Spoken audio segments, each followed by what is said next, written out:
to get my own custom like intro for that. Yeah, it'd be fun. It'd be fun. Yep. I need to mess with the branding stuff.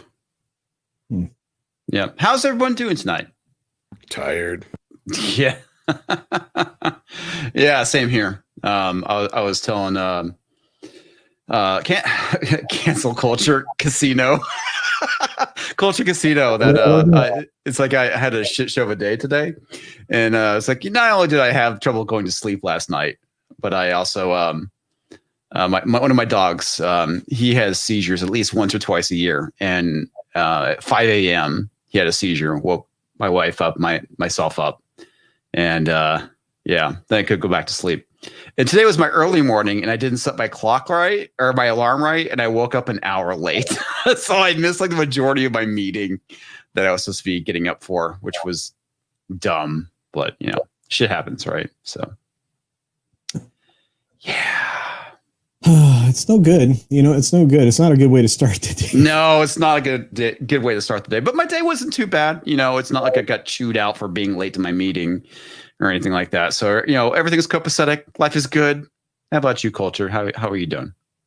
Hey, life is good. It was a little early day for me. The 6 a.m. get up and go. That was not a party, but you know, it's been worse. Back in the day before this all business happened, I used to get up at 4 a.m. every day. So, you know, oh shit, dude. 6 a.m. is sleeping in. So, but but it's great. And, you know, I'm fortunate because life picked up, you know, business, you know, the real world moneymaker is picked up again and things are going good. So I can't complain too much. I'm things, like I said, and I love this. This is the best hobby in the world. I get to hang out with people I love. And yeah, I know, right? It's fun. It's a fun hobby that we get to talk about. You know, we get to complain and people watch us and interact with us on stupid shit. So wait, there's people watching us? Yeah, there's 37 of them watching us. I guess. There's Tom. How are you, Tom? How was your day? Not as bad as yours, but I wouldn't say it was bad. It was just I couldn't imagine, you know, dealing with a seizure of an animal and all that kind of stuff. But like, I got up late, so I threw everything off for our plans over at Midnight's Edge. I had that Conan video that threw my whole schedule off. So yeah, and I'm tired as hell. I didn't get that much sleep anyway, and yeah. But like I said, excuse me, I can't complain compared to what you've had to deal with. So. Well, the thing that sucks about it is, you know, ever since I got Chug, you know, he's adopted, you know, rescue dog, and ever since we had him, he's had seizures at least twice a year, and it's nothing terrible, but it's just like, yeah, I mean, it's concerning when he acts kind of weird, and of course that was like triggering my other dog, and he was wanting to like nip at him, and we're just trying to keep him away, and eventually, you know, he comes out of it and everything's good. So adopted, aren't most dogs adopted? I would hate to see somebody actually give birth to a dog. I mean, well, rescue dog, you know. I gotcha. I was just having fun with that. Yeah. I know. Okay. Well, but the other two dogs, they're natural. Me and the wife, you know what I mean? Well, you know, some people they have dogs and their dogs procreate, and you get more dogs. So anyway, I need a laugh track on my soundboard. Remind me to get that. Okay? Yeah, you do. Okay. But you have to play it at like really inappropriate moments. That's like not funny, so it just makes it awkward. Like that moment. Anyway. I tried that; it doesn't work too well. No good. Your timing is like way off, man. No good for 5 Canadian pesos. Hail Comics. I saw Gravemaster retweeting the Alterna Comics IndeGoGo as a noob collector. Are they good? I like Alterna. They are definitely big on the customer service, and they won't tell you to go fuck off if you criticize them or if you say something politically that they disagree with. They'll just kind of go and mind their own business. So Alterna is a great comic book company to support. So yeah, dude, check them out. They're good. Any good stuff in the crowdfunding arena now? There is quite a few stuff out there. Russ Leach, his IndeGoGo got completed today. I'll pull it up in a second. It's Only Death Can Save Us. It got funded, which is awesome. I don't know if he's still taking if the campaign's still accepting I want to say donations, but requests or whatnot. But I would check it out. I typically drop a link in all my videos, and I believe the live stream has it as well. Let me just double check. Yes. Let me open this up, and I will send it to the chat. But yeah, dude, it's worth checking out. It's very Kirby-like art, and I will share that on my screen so you can go and check it out. But I like Russ. He's the guy. If I go and I turn off my camera, you can see this avatar. Russ created that avatar. And if I go and share my screen, you can see some of his artwork here. You hide that. And it's very kind of Kirby-like. I like what he's doing here. It's pretty nifty. So I totally recommend Russ Leach and his book, Only Death Can Save Us. So go check it out. And we also have Imperial Lupia for $2. Hail all. Hope you're doing well. Like I said, despite my day having a rough start, it's not terrible. It was a pretty decent day. That is Quite a Day Comics. Sounds like a 3 whiskey breakfast to me. No whiskey, but I do have my beer with me today. I gotta get some of my my homebrew up here too. My homebrewed mead. And of course, Culture Casino sends a $1.49 super sticker, which is a very phallic unicorn, which of course has to make an appearance on every live stream. It does. Yes. Yeah. You need to make mead brand mead. Mead brand mead. I approve of this message. Yeah. I have 2 other batches in the garage that are going. I think one is actually ready to be bottled. And then I have a Christmas brew that is going. There's the logo. Yeah. Nice. Midnight's Edge After Dark mead. Yep. Mead. That's a good idea. Gotta get a logo. Gotta print that logo up. So we have another super chat real quick from Comics Chat for $2.99. What's up, Tom? Casino and Comics. Just speaking. How's it going, man? I'm doing What's up? good. And good to see you, man. So shall we get this shit show on the road here? Let me find my other monitor. Close that out. Wait, we're here to just show people shit. That sucks. Yes. Piles of shit. All piles of shit. And No Good sends another Canadian pesos, 5 Canadian pesos. Do a video on great new indie comics to check out. Also, they're Canadian loonies. They're not even a real country anyway. Yeah. Very dignified currency.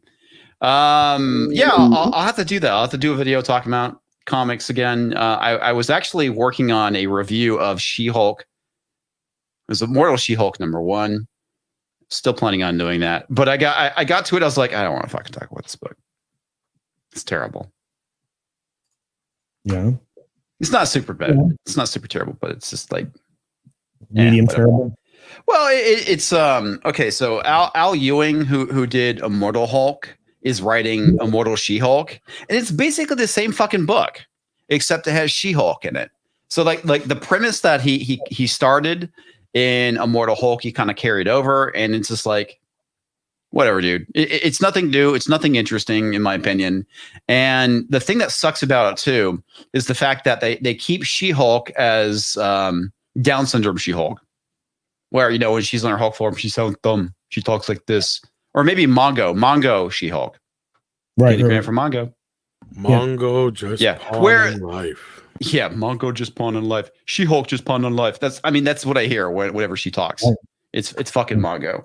And She-Hulk is supposed to be, you know, sexy and smart and confident, you know, all those things that, you know, feminists. She's Ally McBeal but green. Yeah, Ally McBeal but green. Actually, she's more confident than Ally McBeal. But yeah, so I mean, it's all these things that you think that would be a great feminist icon. Of course, we all know better because that's not what they want. they want some frumpy fat chick that screams patriarchy every 5 seconds. So, yeah. And there was a lot of like sitting and talking around, like, which is like you see in every major comic book out there by Marvel these days. They sit around, they eat, they talk, and there's like nothing going on that's really entertaining. So, yeah. It's a feelings book. It's a feelings book, yes. Judica for $2. Hail Comics Culture Casino. Tom, what's up? Hi. Pretty good. Of course, we have Parrot Head in the chat. Cuddle Casino. So, hi, Parrot Head. What's that? I said hi, Parrot Head. Hey, Parrot Head. Okay, so let's get on to the fun. This one I was going to do a video about it, so it's making into this week's chat. And come on, stop, stay put. There we go. Gotta love these technical issues. Cream of wheat removing the black chef from packaging. The thing I find so funny about all this is that because they're doing this, they are essentially removing. Okay, so which is pretty funny because you always hear SJWs talking about black erasure, and that's basically what this is, right? I mean, they're going and removing all of the black people who are on products. They're removing them because people are offended by it, and I'm guessing it has something to do with the fact that and if you look at the box. And I don't know if they actually have a picture here. What's in the box? The stupid video, I think, had it. Yeah. How the fuck do I get rid of this stupid player? Let me guess. This is going to wind up just like the whole not Mrs. Butterworth. Aunt Jemima. Aunt Jemima. Aunt Jemima. Yeah. Where this guy probably actually invented the shit. Yeah. I don't know the history. I haven't looked into it, but it says cream of wheat will remove the black chef that has appeared on its packaging since 1893. So, of course, because it was in 1893, it must be racist. The brand's parent company announced 3 months ago after launching a review on the packaging. So, hence my the thumbnail where I have the pussy hat wearing NPC. That's going to be the new face of cream of wheat. Just an angry NPC with a gray face and gray jumpsuit, wearing a pussy hat. Oh my god! For years, the image of an African American chef appears on cream of wheat packaging. While research indicates the image has been based upon an actual Chicago chef named Frank White. It reminds some consumers of earlier depictions they find offensive. What the dude looks like a chef. All right. Why is that offensive? Nothing. I don't know. Look, Yeah. This is as dumb as the the Aunt Jemima thing, is any of the other stuff that they've done in this thing. And they're disregarding history. It doesn't matter. Yeah, I'm sure there's more. Yeah, that's the thing I find so funny about all this stuff is that it's why I said get rid of Trix the Bunny because of PETA. Get rid of Cookie Crook because of the prison industrial complex. Get rid of Captain Crunch because of rape culture. Pirates and rape culture. Let's erase all fun, because that's what these people are trying to do. You're trying to wear everybody down with this nonsense, and it's stupid as hell. Anyway, so yeah, I mean, all it was a black chef dressed like a chef holding cream of wheat in a bowl. That was it. Okay, why is that offensive? And apparently they're also looking to get rid of Mrs. Butterworth as well.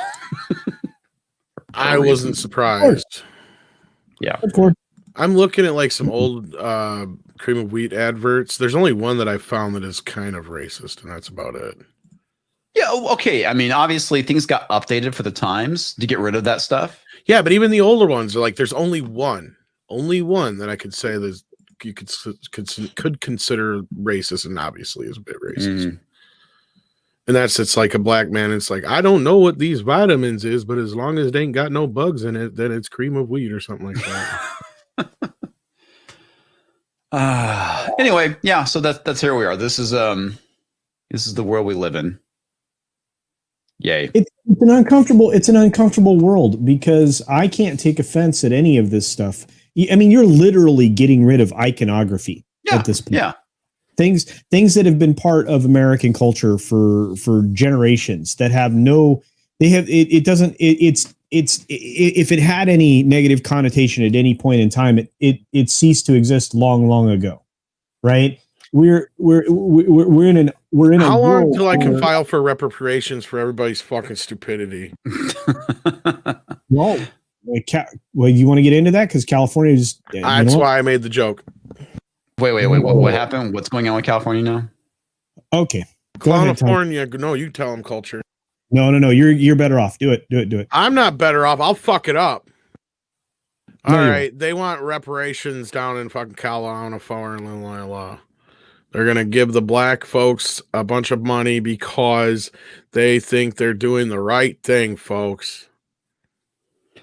Here's my thing. I'm at the point where it's like, just fucking do it. Okay. Just do it. Get it out of the way. And when it solves nothing and they complain, then it just proves what we already knew, which is it's not going to solve anything. Let's see how well it worked out for the Native Americans. Mm-hmm. It didn't. Nothing happened. Nothing changed. You know what it did? It made them a bunch of alcoholics. Yeah, it didn't fix anything. It didn't help the and gamblers. Yeah. And it encouraged isolationism, which did absolutely nothing for. And that too. Yeah. Sorry. I don't even want to be. Look, what's really funny to me is that California had zero to do with slavery. In fact, the only people that you could have considered anything that they had any involvement at all in slavery of any kind would have been the Chinese they brought over to build the dang railroads, et cetera, and pretty much. And that's its own mess. And it has nothing to do with the state of California. No, it doesn't. But California was kind of the place, and so it's like you owe no one reparations. This is the stupidest thing in the whole world. And hello, Ishi. I want reparations for all this fucking stupidity. How you been, man? You want an honest answer or a friendly answer? We all been laying it out there, man. We've all been laying out there, man. I know you got some hard shit going on. It's been shit. I'm gonna be honest with you, the last 3 weeks have been awful. Fortunately, my dad's surgery seems to have gone okay. So he's recovering. We'll have to see in the long run if this is a lasting fix or not. I'm kind of concerned about that. Yeah. Despite that, my relationship with them has not gotten any better. And then on top of that, this is actually good news, but it makes it difficult. We just purchased a house, so we're getting ready to move. Awesome! Congratulations, man. So, Culture, I will be closer to you soon. Oh, good. That's fantastic. Wait. And reach out. Like I said, I sent you an email reply. Just whenever you're available, just reach out. We'll get together. I'm sorry I didn't do that sooner. It's just you emailed me and then the shit hit the fan. Yeah. Oh no, I know. Don't sweat it. You got lots going on, my friend. So we're talking about what part are we at? Yeah, are we talking about the cancel culture or what? We're talking about cream of wheat getting the black chef canceled. Jeez. Have you heard about that? Well, let me send you a meme I made through Twitter, okay? All right, go for it. While you're doing that, I'm going to go ahead and grab these super chats that came through real quick. So, according to Christy, sends 99 cents super sticker, which is a poop emoji. Toxic Man Flew for $2 sends pepcac. And Nano Reaper for $2. Hey, panel, would send more, but new gun was bought. Hey, much respect, sir. What did you get, man? And it's all good as well. I'm more curious about the gun. Me too. Okay, I DM'd it to you on Twitter. This is a meme I made in response to the cream of wheat guy. Oh. Okay. I have to. Can I actually? Yeah, there we go. That's great. Because that's what's his name. Sean King. Yeah. Calcum X. Talcum X. That was the name I was trying to remember here. You mind if I share it? No, put it up. I've been tweeting it all week. There we go. Cream of woke. That's perfect. Dude, that is so perfect. Well, I figured it would be a follow-up. I also did one when they did, they got rid of, what was it? Was it Aunt Jemima? Aunt Jemima. And I redid it as Aunt Karen. I think I saw that one. That was a while back. Yeah, it was a while ago, but yeah. Oh, man. Okay, Imperial Lupia for $5. Oh, for F's sake. All the snowflakes seriously need a chill pill. The size of a hockey puck. Yeah. That's a suppository. Terminus East for $5. Heyo Comics. I really had a blast making all you boomers pee to pins last week. Well, you know what? There's nothing like peeing your depends, man. Oh, It's That liberating. depends. Okay, let's get back to this stupid.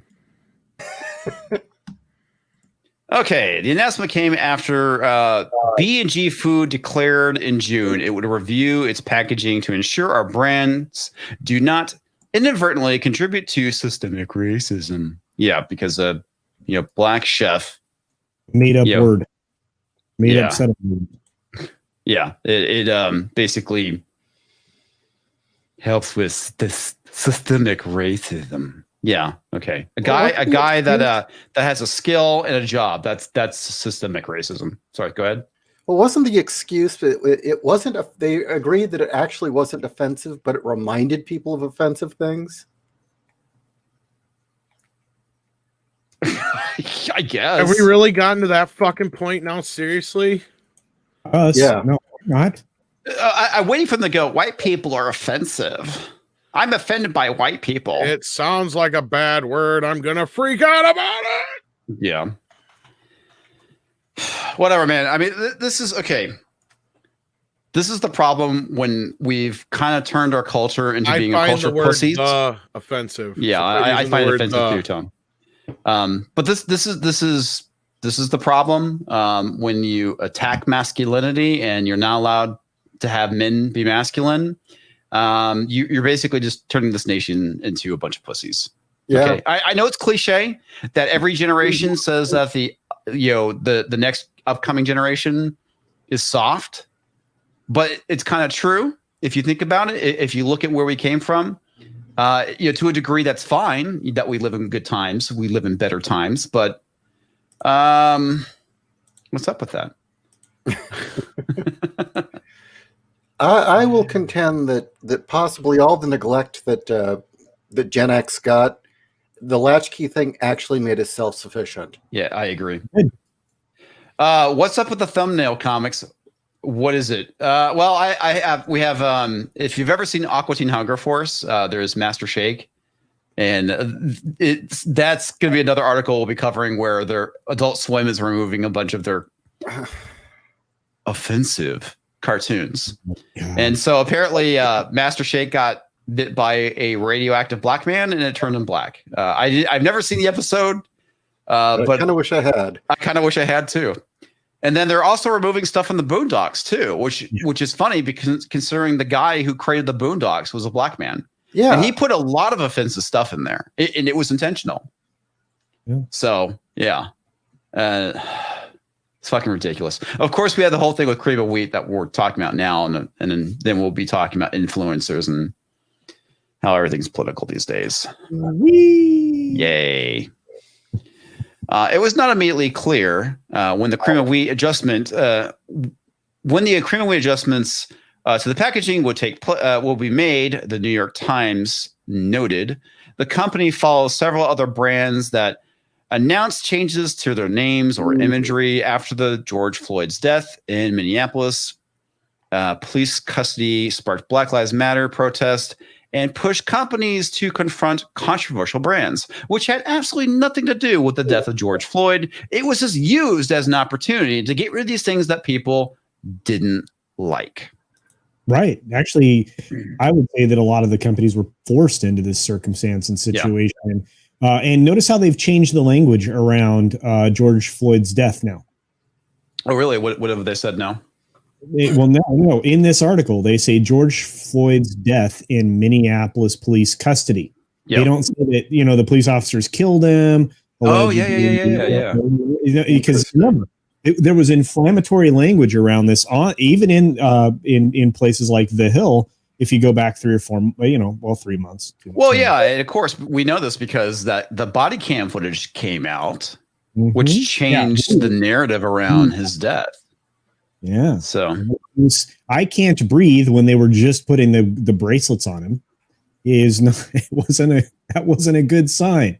Yeah.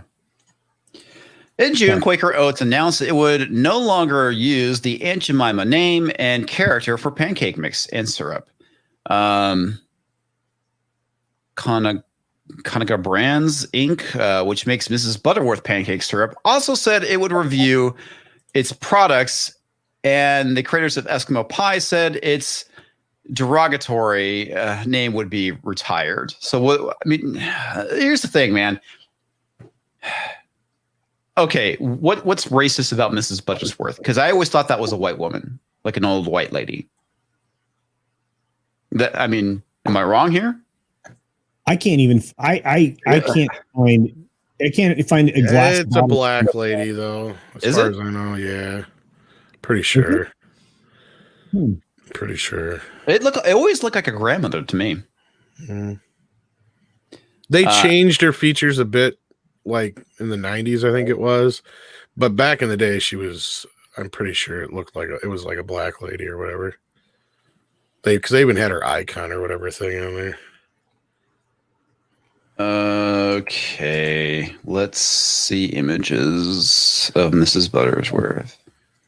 Yeah.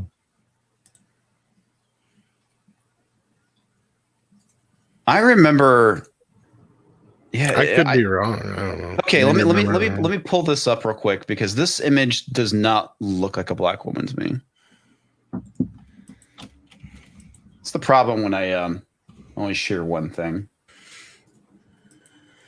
Okay. All right. So this is the image right here. And let me go back. Well, I've got one for you too. Yeah, that just looks like a woman. So if they put it in a white bottle, would that fix the problem? Yeah, I'm about to do that for you. Just 2 seconds. Let me show you like the iconography or the bottle that I found. So, and you take this for what it's worth. Yeah, I can't tell. It doesn't look like anything. It could just be me. Yeah, I think it's you, Tom. I put it in the share. I put it in the share for you. There you go. Oh yeah. There you go. Yeah, that's the original Mrs. Butterworth, isn't it? Yeah, like I said, it's like an old grandma. And it's right next to Aunt Jemima.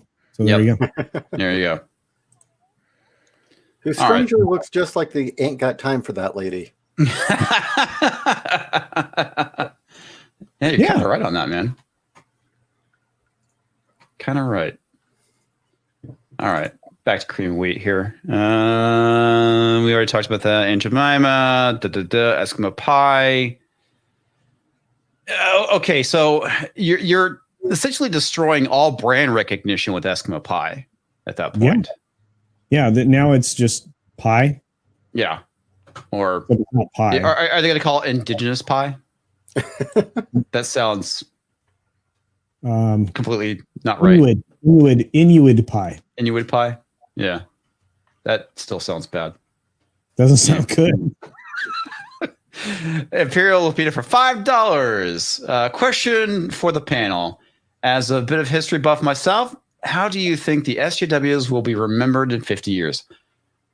I hope they refer to this time period as the stupid ages, and we've moved past it. I don't know, man. It's a good question.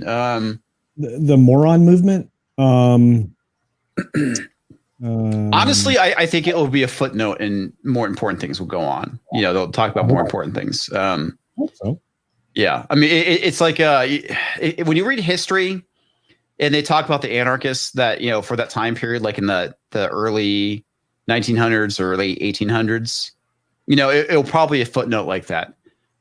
Maybe I think BLM will be a big part of the history, though. I'm pretty sure Antifa will.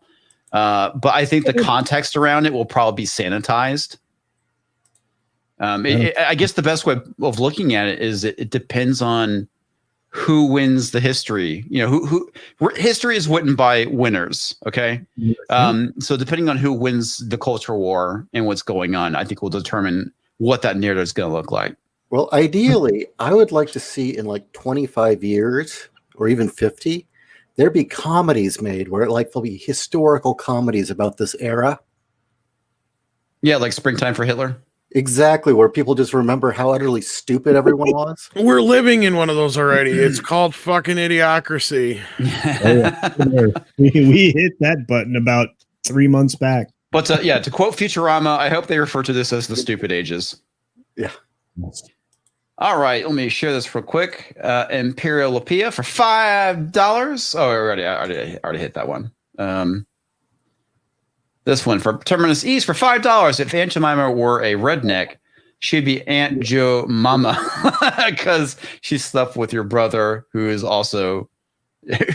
Joe's daddy. Also Joe Daddy.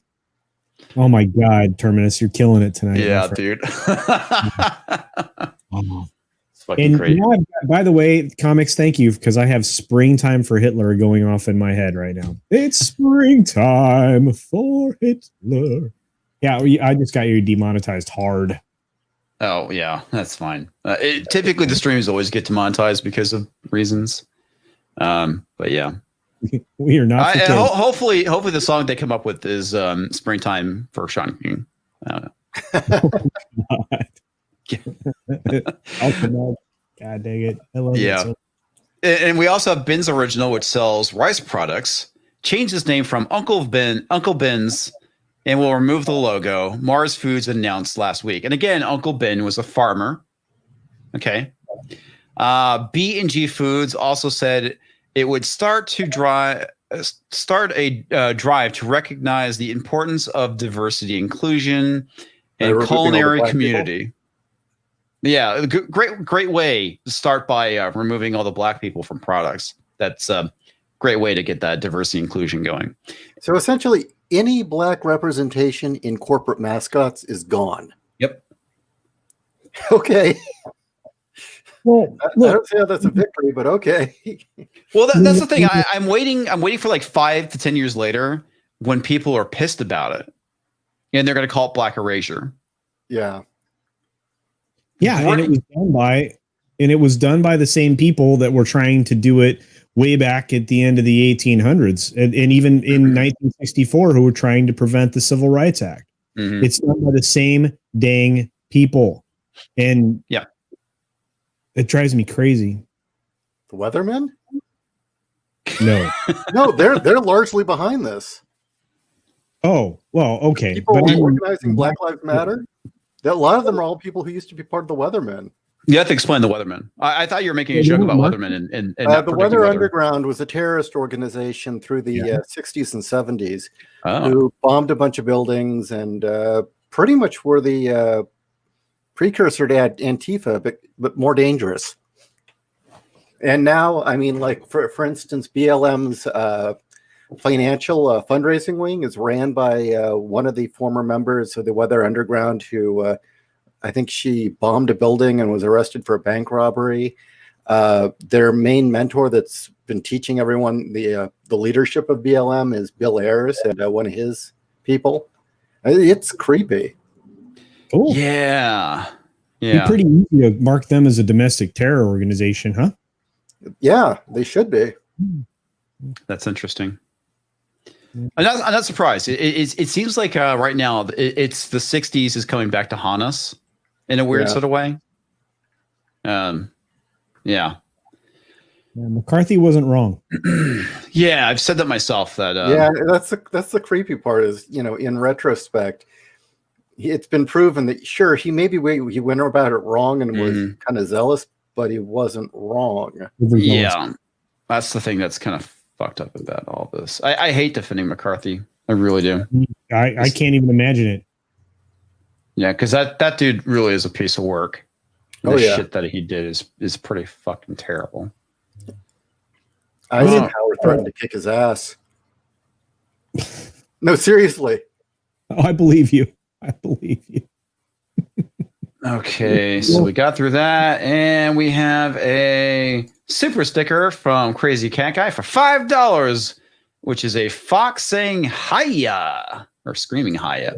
I really wish those translated over, but they don't. They will. They're working on it. That's good.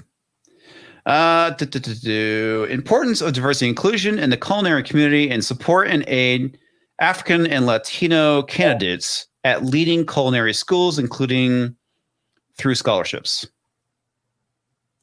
The character on the cream of wheat packaging was originally named Rantis, a pejorative term for black men, and was portrayed as a slightly illiterate cook.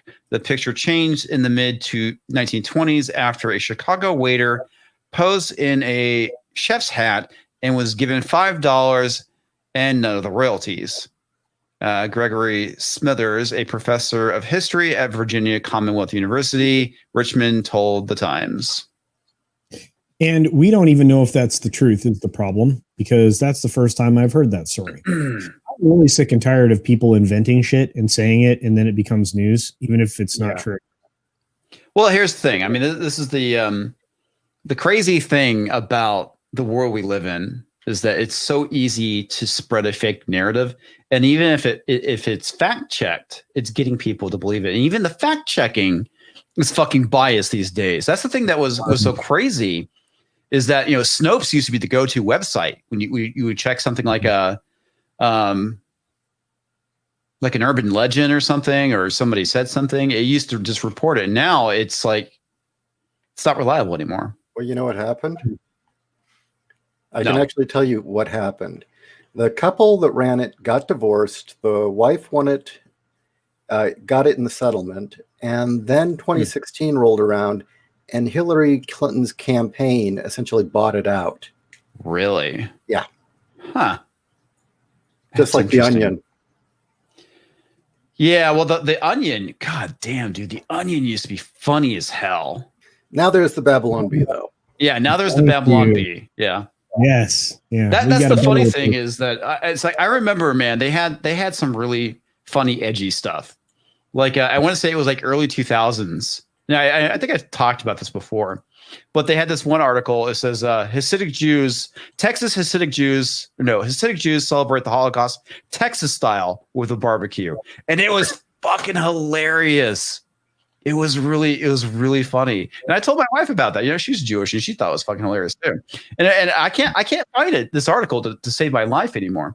And then after 9/11, they had a really good story about the terrorists being in hell. And how they were getting butt fucked by Barbosa the Thrice Pronged. It was a great fucking article. You won't see that shit these days. It's unfortunate. But now we have the Babylon Bee. And the Babylon Bee is funny. And they've actually predicted some of the actual stories and events that have happened, which is really friggin' funny.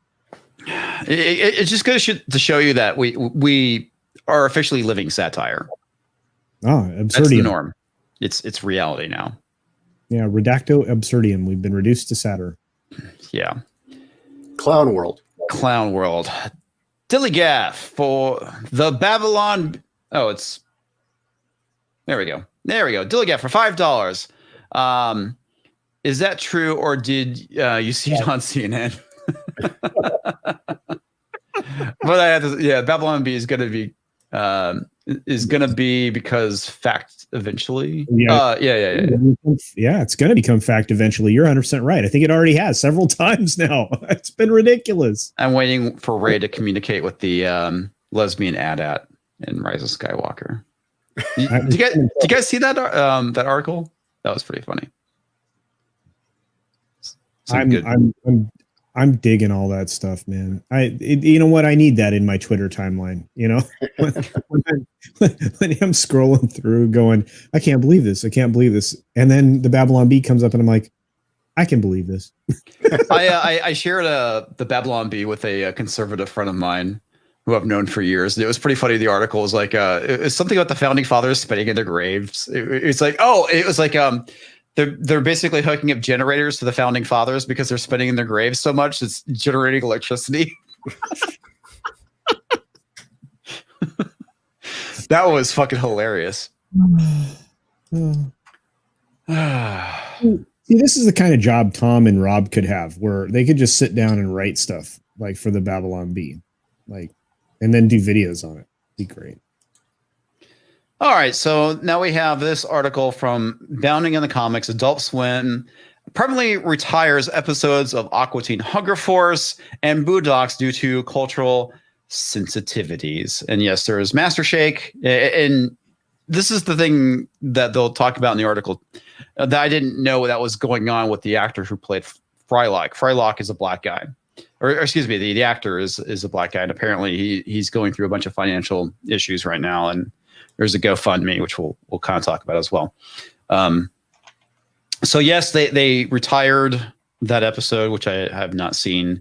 And then there's the Boondocks, which again is created by Aaron Magruder, who did the comic strip The Boondocks, which is really, really funny. And they have this clip, which we won't play because it's really fucking racist. But you have to understand the context of the Boondocks. It's a funny show, and they drop the N-word a lot in the series. The popular Cartoon Network programming block Adult Swim has announced that various episodes from several of their animated series have been permanently retired from streaming and broadcast due to cultural sensitivities. Let's see. Adult Swim attempted to erase the episodes from the public consciousness was first discovered in June when Aqua Teen Hunger Force fans noticed that the episode Shake Like Me, in which Master Shake gradually begins to turn into a stereotypical black person after being bitten by a radioactive black man, had suddenly been removed from HBO Max and Adult Swim's official website. And again, this is all satire. It's Curiously, the episode made a brief reappearance on HBO Max in August before being swiftly removed from the streaming service once more. Clearly, we've won civil rights now. Yes, we've run civil rights. We've ended racism by getting rid of these very offensive episodes of a cartoon that is meant to make you laugh. Making fun of stupid shit. I mean, that's the thing. If you've ever watched Aqua Teen Hunger Force, you know it's absurd. Okay, that is like the whole point of the show. It's absurd humor. It's the same thing here. And are they going to get rid of the ham banana episodes or that episode? Probably. Yeah. My favorite character is Meatwad. So I mean, yeah. Oh, Meatwad's the greatest, right? You are great. Yeah. But you know what the whole thing with ham banana, right? No. You don't? Okay, you don't? Okay. Well, ham banana is like a one of Master Shake's gloves that looks like a dog, and he keeps wanting to rape Master Shake. Yeah, it's pretty funny. Shortly thereafter, fans found that the Boondocks episode, the story of JB Rebel, which had previously been banned from broadcast by Adult Swim due to its heavy use of satirical racist humor, was also unavailable for streaming on HBO Max. When reached for comment, HBO Max representatives informed the Daily Beast that Shake Like Me and the story of JB Rebel were unavailable because they're neither of those episodes are part of the streaming deals. That's a nice little sidestep. So I'm not going to play the clip, but the clip's it's kind of funny. Yeah, I mean it makes fun of racists because they're being really fucking racist. And remember, folks, the cartoon was created by a black guy. So anyway, and he used to be one of the main writers too. So I don't know what season that actually took place in. If it was season 3, that was when Magruder left. Tom, you hanging in there? Yeah, I'm just tired. I never really watched these shows all that much. The only fucking Adult Swim show I really watched was like Robot Chicken and Home Movies. That was really about it. Yeah. Unfortunately,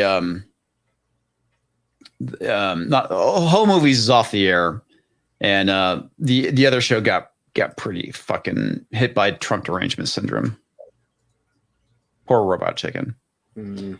Okay, when Adult Swim transitions series to a new platform, we determine what episodes are selected through creative and cultural filters and our standards and practice policies. And I love it because speaking of standards and practices, Aqua Teen Hunger Force did a whole episode on standards and practices, and it's really fucking hilarious. The Adult Swim representative explained, oftentimes these decisions are made in collaboration with the show's creators. And I also like to point out the fact that Adult Swim booted Aaron Magruder after season 2, which is the reason why season 3 was not as good. So they actually dropped him? Yeah. I read it like a long time ago. There was like a whole kerfluffle over that whole thing. And a lot of it had to do with the fact that, Magruder really liked pushing the envelope, and he kind of made fun of everybody, both black and white. And I don't remember what led to the departure, but yeah, he got booted from his own series. It was kind of sad. The representative informed the Daily Beast that the programming block had temporarily rested an episode of the stop motion series, The Shivering Truth, out of respect to sensitivity around the current events, but also noted that the episode will be returning to the site and included when the series debuts on HBO Max. In the removed episode of The Shivering Truth, and Ogled Inkling, a doctor, explains in horror that after delivering a woman's child, that she gave birth to a dirty pig, and reveals that her son has come out of the womb wearing a police hat. I've never heard The Shivering Truth. That's kind of weird. Unsurprising, the removal of the episode did not sit well with fans, who took to social media to voice their frustration and concerns over the programming block's seemingly hypocritical decision to promote sensitivity by censoring the work by a black creator. Adult Swim does an entire spiel about how BLM is epic, but they shit can the Boondocks for being insensitive. Observed Twitter user Pagrion Deku, and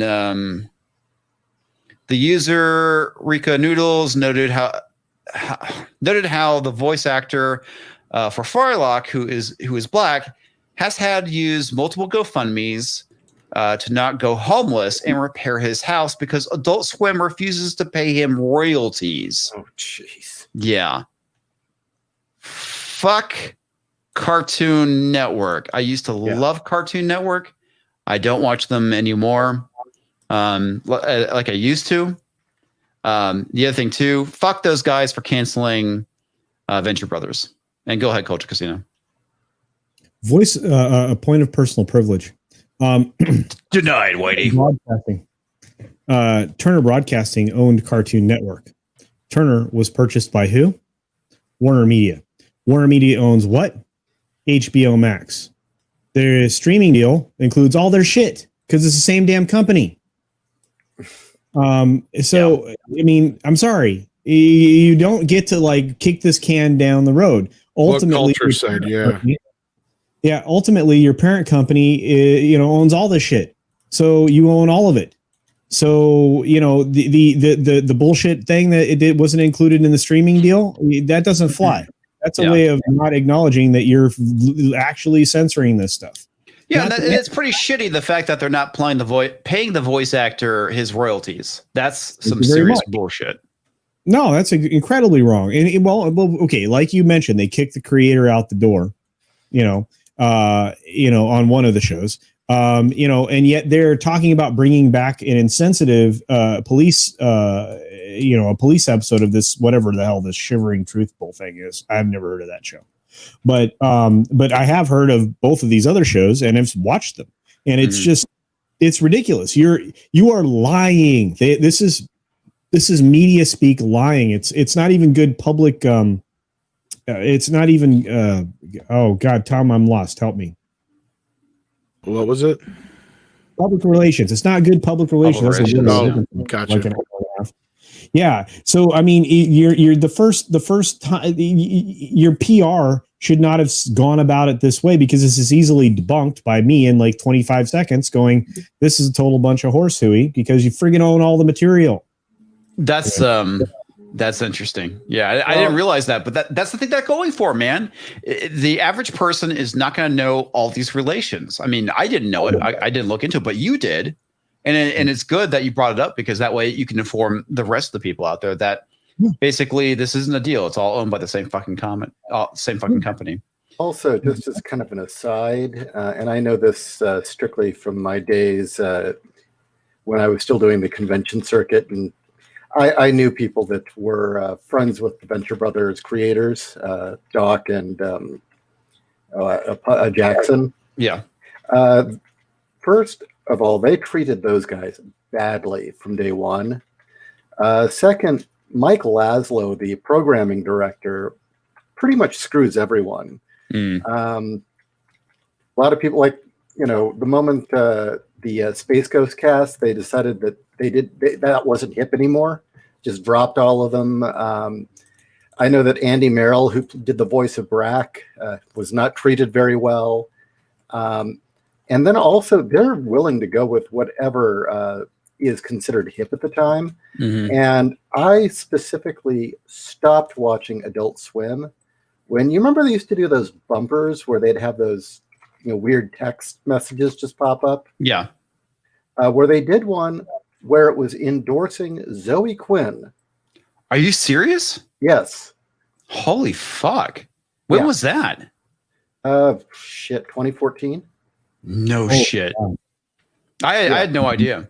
I stopped. I want to say it was like a year or two ago. I was watching, I guess it was when Venture Brothers came out last, and they had Robot Chicken on before, and it was pretty clear that Seth Green was suffering from trauma derangement syndrome. Oh yeah. And it's just I got a horrible thing to say about him, but yeah. Go for it. Yeah. Epstein Island. Oh really? Oh. Yep. Oh, yeah. Regular. Yeah, he's on the list. There's a bunch of them. There's a bunch of them.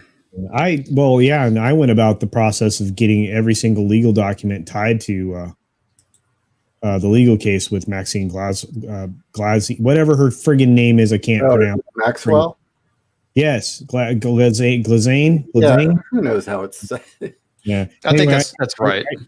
I downloaded all 11 billion pages of that, or how it's a ridiculous number of documents in that case. So, and now that the I guess it's the governor of the U.S. Virgin Islands has solicited for the flight records for that'll become a matter of public record. So we're going to know everything obviously certain people already know all of it, but the thing is is it going to come in time to expose all these people before they are able to shove it under the mattress? And that's where we are right now in the world, which is sad. By the way, Nano Reaper, thanks for sending me that New York Post article. I'm going to have to do a video on that. Yeah. It's basically the title of the article is "Inside the Privileged Lives of Protesters Busted for Rioting in Manhattan." And if you remember one of my videos I did that was talking about that, one of those was a comic book creator's son. Oh yeah. Oh yeah. Who I'm totally fucking blanking on. I'll just go look at my title. What? I'm surprised at that Mazza dude or whatever. Rekka's son. Yeah, Rekka. Yeah, I'm surprised at that Mazza dude that started the Adpocalypse. Carlos Mazza. That's right. Yeah, I'm surprised he's not been one of those LARPers that are pretending to riot or whatever. I don't know. I think he's a phony. I think he does it to make money, obviously. Sorry, go ahead. He doesn't need it. Yeah, he doesn't need it.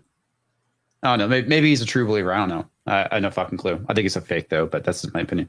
Terminus East for $5. Comics, tell your wife this. What do you call two bad Jewish people? Bad juju. By the way, Jesse Milestone from Mindless Entertainment loves this joke. There's a couple I told my wife that she thought was pretty funny. And again, this was like 10 years ago. She probably won't find them funny now because, nothing's funny anymore.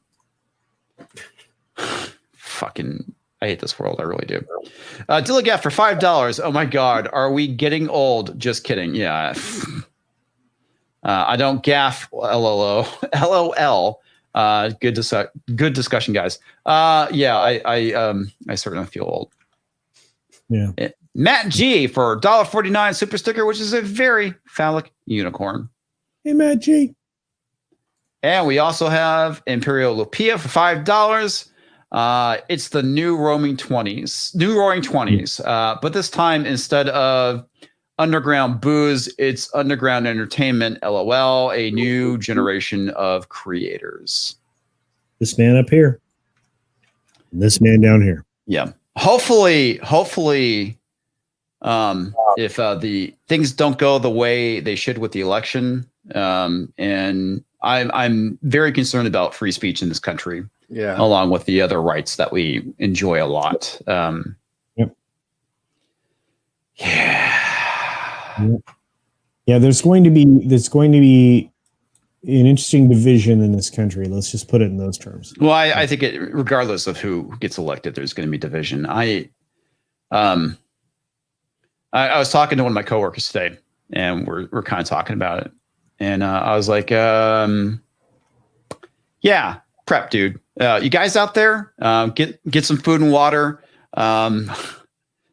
I don't know how bad it is. It's going to get. Maybe it'll be nothing, but there's nothing wrong with having emergency supplies on hand. I highly encourage it because you never know. You never know what the future holds, and you should definitely be stocking up on some stuff just in case shit gets really crazy. Because I do think that it doesn't matter who wins election night. This shit's going to drag on for months, and I think there's going to be a lot of chaos. I think, and I hope I'm wrong. I really do. I hope the fuck I'm dead wrong. But I'm afraid that 2021 is going to be way, way worse than 2020. But that's my opinion. That's my opinion. We're all worried about that. Yeah. I'm ready. Yeah, as Nana Reaper points out, get plenty of ammo. I've been doing that, yeah, along with food, water, other stuff. Every 2 weeks. Yeah. I've been doing that every 2 weeks. I've also been buying silver every 2 weeks as well, just in case. Yeah. Anyway, so where were we at with this? And sarcastically encourage Adult Swim to keep censoring cartoons for those sweet epic virtue signal points. And it's pretty funny because the guy that replies with, we'll get to him in a second, after pointing out that the Boondocks was written and produced by a black man, user Clockwork Raz asks, doesn't this count as Adult Swim silencing black creatives? I think it does. I think it does. Okay. Hey, everybody. Apparently there's spillover coming in from Exozone. I guess Gary is doing Exozone on Thursday nights. So how's it going, everyone? Everyone who is coming in. As a criticism and backlash continued to mount against Adult Swim for their decision, Adult Swim Senior Vice President and Creative Director Jason DeMarco. Is this the guy you're talking about? Or was that somebody else? I was talking about Laszlo. Dave Laszlo, okay. Yeah. Took to his personal Twitter in order to insult and agitate upset fans. Guys with usernames like PP and Poo Poo. It's funny because there actually is a Twitter user with that name, which is okay, whatever. Are super pissed about this. So let me save you time, wrote DeMarco. I don't have anything to do with these decisions. I don't care. And complaining to me won't change any of it. I hope that helps. In response to the aforementioned user PP and Poo Poo, who jokes that these actions were censoring their black creators, DeMarco argued that 99% of the comments are racist, mad about BLM pieces, who now think they have a club to hit back with, and touted critics to stay mad. Okay, so yep. I made this decision. It was all me. Busted. 99% of the comments are racist, mad about BLM pieces who, okay, that. And apparently, there is a dude named PP and Poo Poo. Think about your Twitter names, folks. I mean, if you want to be taken serious, yeah, maybe you shouldn't use PP and Poo Poo as your Twitter handle. It's just saying. DeMarco would ultimately dismiss the criticism against Adult Swim as a bunch of bros with 30 followers and anime avatars screaming into the void about hypocrisy because some episodes of TV shows were pulled off a streaming service. Good Lord, grow up, he continued. Yeah, I love that. That's always the defense, right? Grow up. You don't like that thing? You don't like Ray Skywalker? Grow up. Because they don't have anything else, comics, you know that. They can't actually defend their actions or activities. They have to insult the people that are, heaping criticism upon them, and valid criticism at that. Yeah. Grow up, Culture Casino. Grow up. Okay. Yeah. But that's the typical dismissal. It's not just coming from the left. It comes from all angles. It's dumb. Okay. Either just don't. I had like some guy responding to some stuff I posted on Twitter. You responded to two of my Alyssa Milano tweet,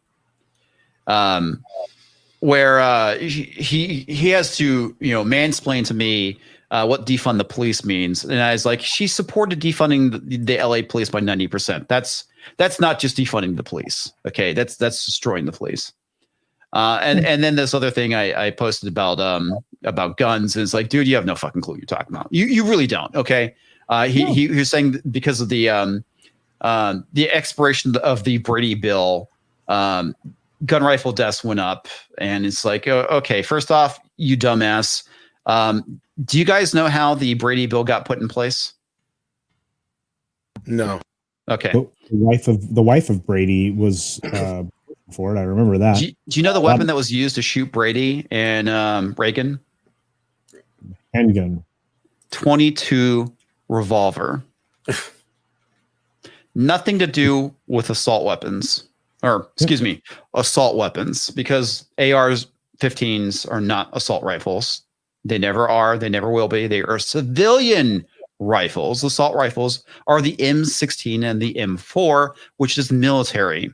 Yes, they look alike, but they act very differently. Yes, they take the same ammunition, but the funny thing is there's actually more devastating ammunition types out there. Yeah, here's the thing. Reagan, in my opinion, just took advantage of the situation. He was a fucking gun grabber.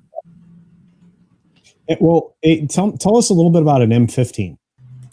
No, I'm sorry. Did I say M15, AR-15 or M4? No. It's M4. The joke is because Biden did that in the steel factory. Oh, sorry. I thought I fucking boomered something. So no, I apologize. That's okay. It was me. That's the problem with Stream Brain. Anyway. It makes you derp a lot. However, these tweets were soon deleted with DeMarco admitting that they were a bridge too far. Well, I'm glad he at least he admitted that he fucking made a mistake. Bad call on my part, getting snippy, DeMarco said. Bad days in life can easily turn to bad days on Twitter if you let them. Yeah, that's very true. Okay. I mean, everyone's human. I get it. We all we all make mistakes, and sometimes we say stupid shit on Twitter and in real life. So I can respect that he at least recognized that he made a mistake. I keep needing to relearn this lesson over and over again, but being negative on here just brings you negativity. So touche, sir. That's basically it. As of writing, multiple clips of Shake Like Me remain live on Adult Swim's YouTube channel, as seen through this article. Do you think these episodes should have been removed? I don't think they should. What's your opinions on DeMarco's response? Like I said, I kind of addressed that. I don't know how you guys feel about him apologizing or whatnot. But what are your thoughts, guys? What do you think about them pulling these episodes? It's bullshit, and it's pandering. Yeah. I don't agree. They're trying to pull with Rogan. Yeah, I don't agree with any kind of censorship, whether I like the show or not. I mean, until you get to a line that's crossed, like something like, cooties or whatever. But like, other than that, like, I just don't see the point in it. It creates more of a problem than what you're actually fixing in the end. It feels like to me, half time we see this happen, all it does is create, a great example is look at something like Song of the South. The fact that people can't see it, more people want to seek it out. And, there's illegal bootlegs out there of it and stuff like that, so all it does is create a sub-market basically. Well, they've done the same thing with, like the old Looney Tunes stuff that, some of it. Yeah. They do have at least a disclaimer on the DVDs for some of them, but yeah. Well, not just that. It's like anything that depicted suicide where you have the cat like, no, I've seen everything. And he blows his brains out. I mean, that used to be in a lot of things. You had the episodes where you had the wolves doing wolf whistling at women and all that stuff. And they, you don't see those being played anymore. And it's for the exact same thing. It's like, I grew up on that stuff. Yep. I think we all recognized it for what it was. Right. Do you mimic that behavior though? Absolutely not. Well, I think also it's a reflection of the times that they were created in. Sure.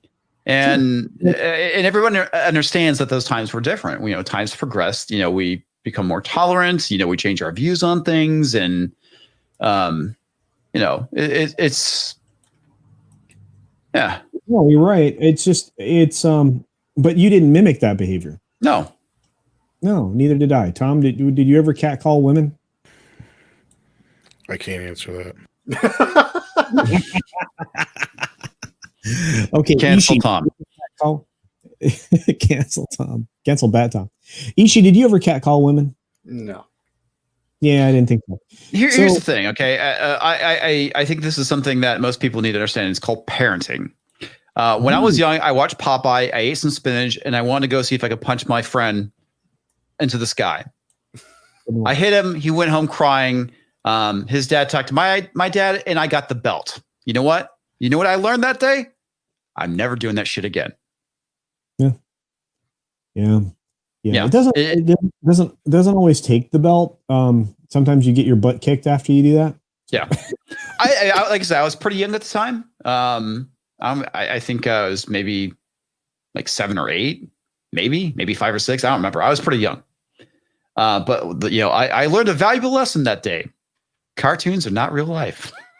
Well, neither is Twitter. And if you sock your friend, you get the belt. Yeah. But that's the world we live in, right? Because the assumption is by the nanny state, because now I'm going to start calling it for what it is, by the nanny state, that everybody in the populace is stupid. Mm-hmm. And it's going. If you do not discipline the populace, or if you don't hold their hand through absolutely everything in life, they're going to misbehave and cause problems for everybody else because they can't separate reality from fantasy. Yeah. I love this comment from 66 Starship Alien. I've called men because my mom did shoot me. You know what? The dudes don't care. Yeah. I mean, I love it when women say I have beautiful hair. I'm like, yes, I do. Thank you. Well, the thing that makes me crazy about all this is that they're trying to control human interaction. You know, there's only I don't know. It's like if these conditions aren't met, you're not allowed to talk to women. You know, stuff like that. It's you are destroying future generations of people and their ability to interact. And I seriously think we're seeing this with some millennials, not all, but it's just like the whole people being hypochondriacs about stuff. I think that's a real big thing is like, you're defined by your mental illness and therefore you list all your mental illnesses in your Twitter bio with your fucking pronouns. And it's like, we all have dysfunctions, people. I get it, but you fucking overcome it. You don't treat it like a badge of honor. You learn to cope and deal with the situations that you're dealing with. I mean, I'm an introvert. I'm not comfortable with a lot of things, but I make myself do it because I want to be able to function in the real world. Yeah. The first time I did a live stream, man, I was fucking nervous as hell.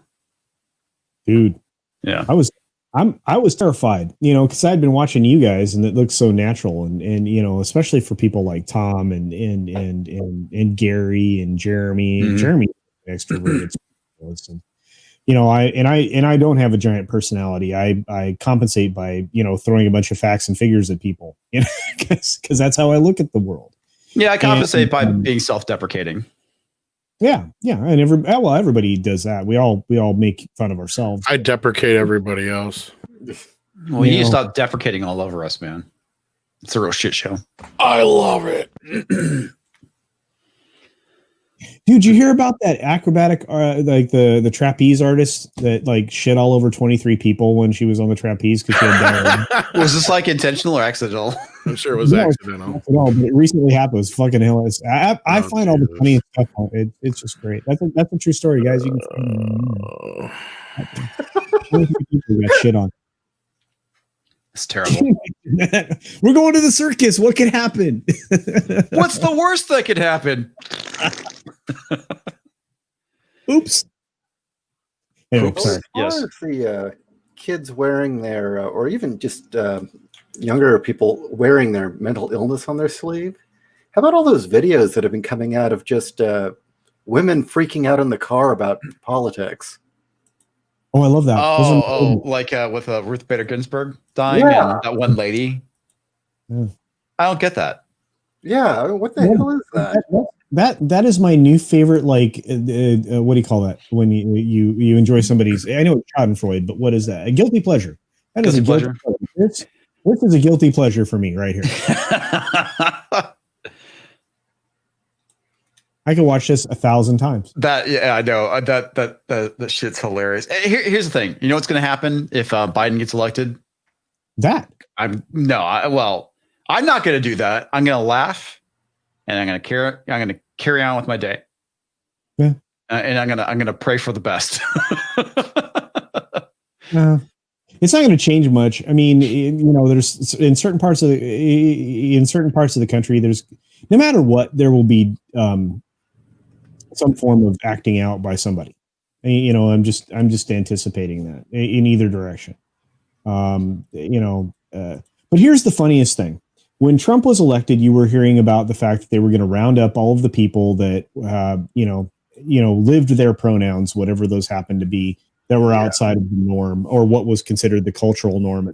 They said the same thing that, Trump was going to, round up all the Muslims. He's going to round up all the, gay people, all the minorities. And now I'm thinking to myself, with the way people are acting with Trump, it's like, what has he really done that is so bad? Okay. And I really can't find it. The guy's full of shit. I get that. The guy's full of shit. The economy had been great up till the beer bug.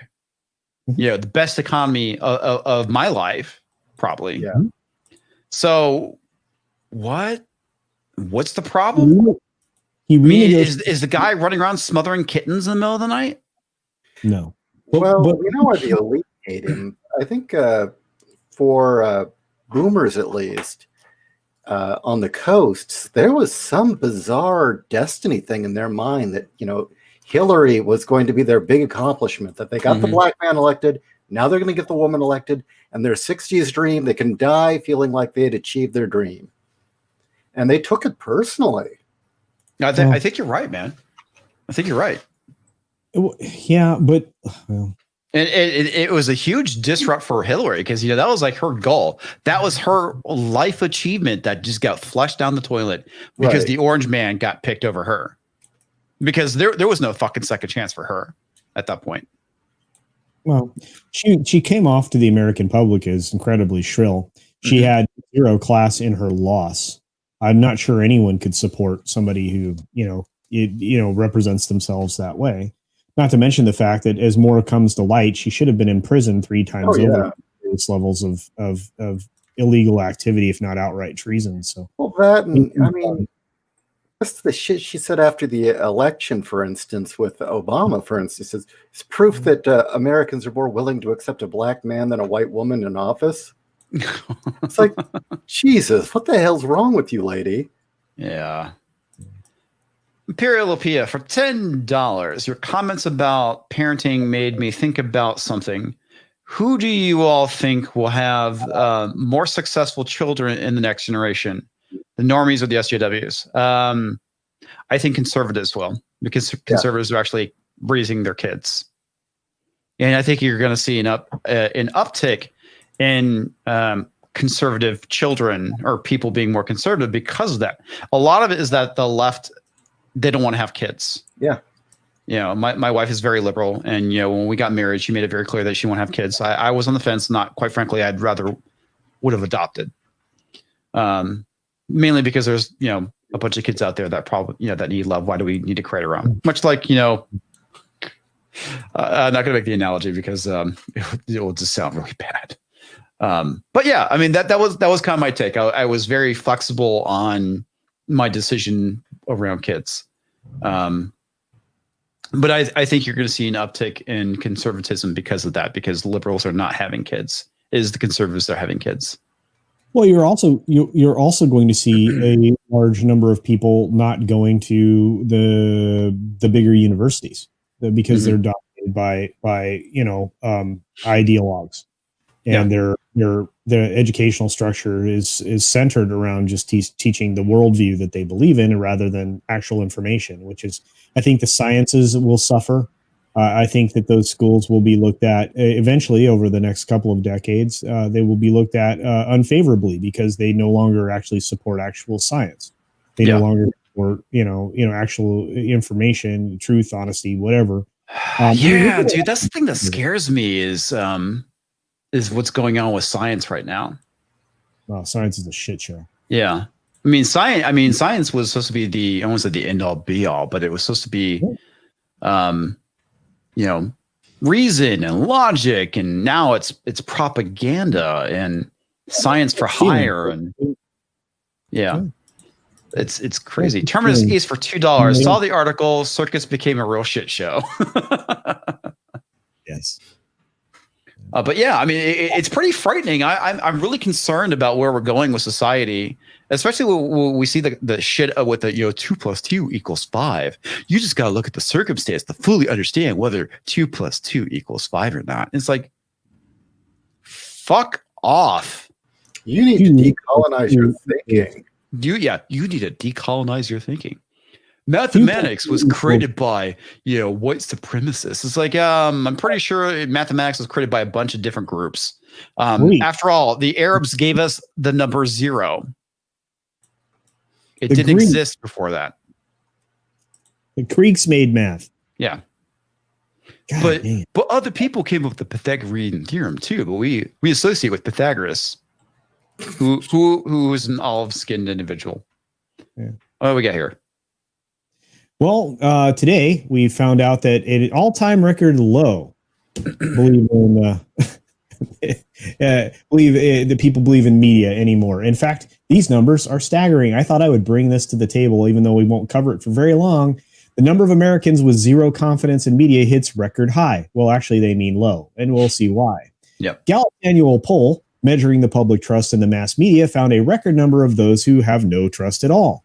6 in 10 of those polled have not very much trust in the media, while those who have none at all hit a record 33%. So if you add those two numbers together, that's 60% of Americans don't believe any freaking thing or very little of what the mainstream media has to say. Only 4 in 10 say they have a great deal, which is 9%, or a fair amount, which is 31%. That's it. And the 40% number of who do, for some dumb reason, trust the media is higher than the 32% record low achieved during the 2016 presidential election. But it is also down 5 points since 2018. The 33% with no trust whatsoever is a record high.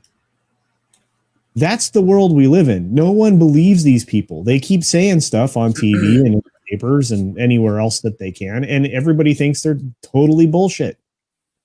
Well, they are. All right, I gotta check something real quick because somebody said something in the chat which I find kind of interesting.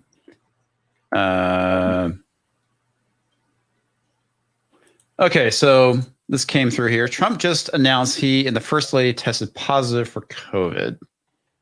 Oh. And I see Trump in quarantine after top aide gets COVID. Trump says he and the First Lady will self-quarantine after aide. Okay, so apparently there was I saw that earlier. Okay. Yeah. So I was like, holy fuck.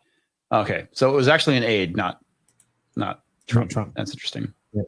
Okay, now either this really happened or he's saying it's happening, and he'll come back in a week and say, see, I told you chloroquine worked. I'm fine. But the empirical evidence suggests that it works immediately if you're treated early or prophylactically after you've been exposed.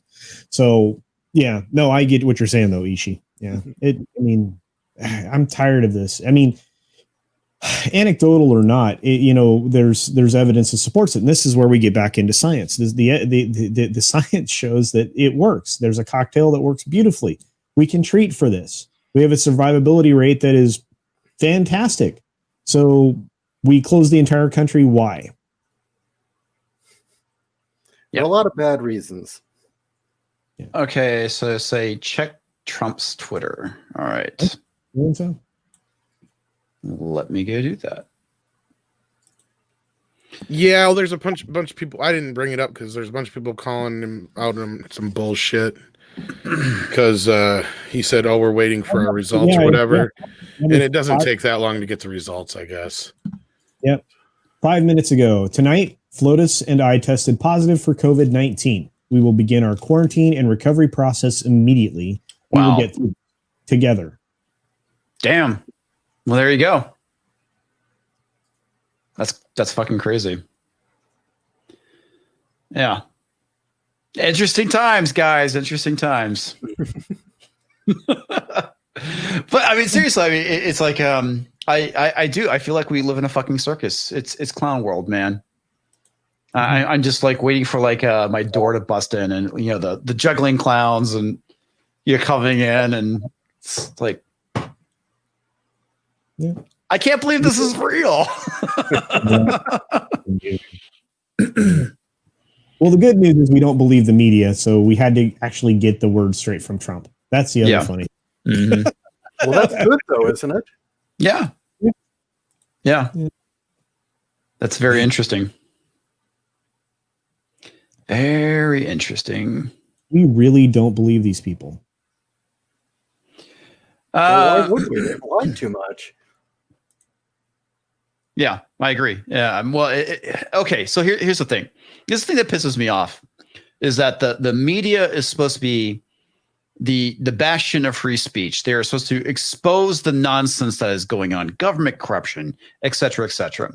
The issue is, what really fucking destroyed everything was the fucking Russiagate shit. After it came out that they couldn't prove any of that, everything that they threw out there with Trump, I just didn't believe. Because it came off as just more Trump derangement syndrome, more nonsense, more attempts at gaining ratings. This is the problem when you cry wolf one too many times, because when it actually does happen, I mean, after we've been so desensitized to Trump being called, Hitler, if the guy literally was Hitler right now, I wouldn't believe them. I wouldn't. This is the problem. Holy fuck. And MSNBC should be ashamed of themselves. Rachel Maddow should be ashamed of herself. She's not. No, she's not. It's She's disgusting. have a job. Yeah, she's the only thing on PMSNBC that actually makes any ratings. Yeah.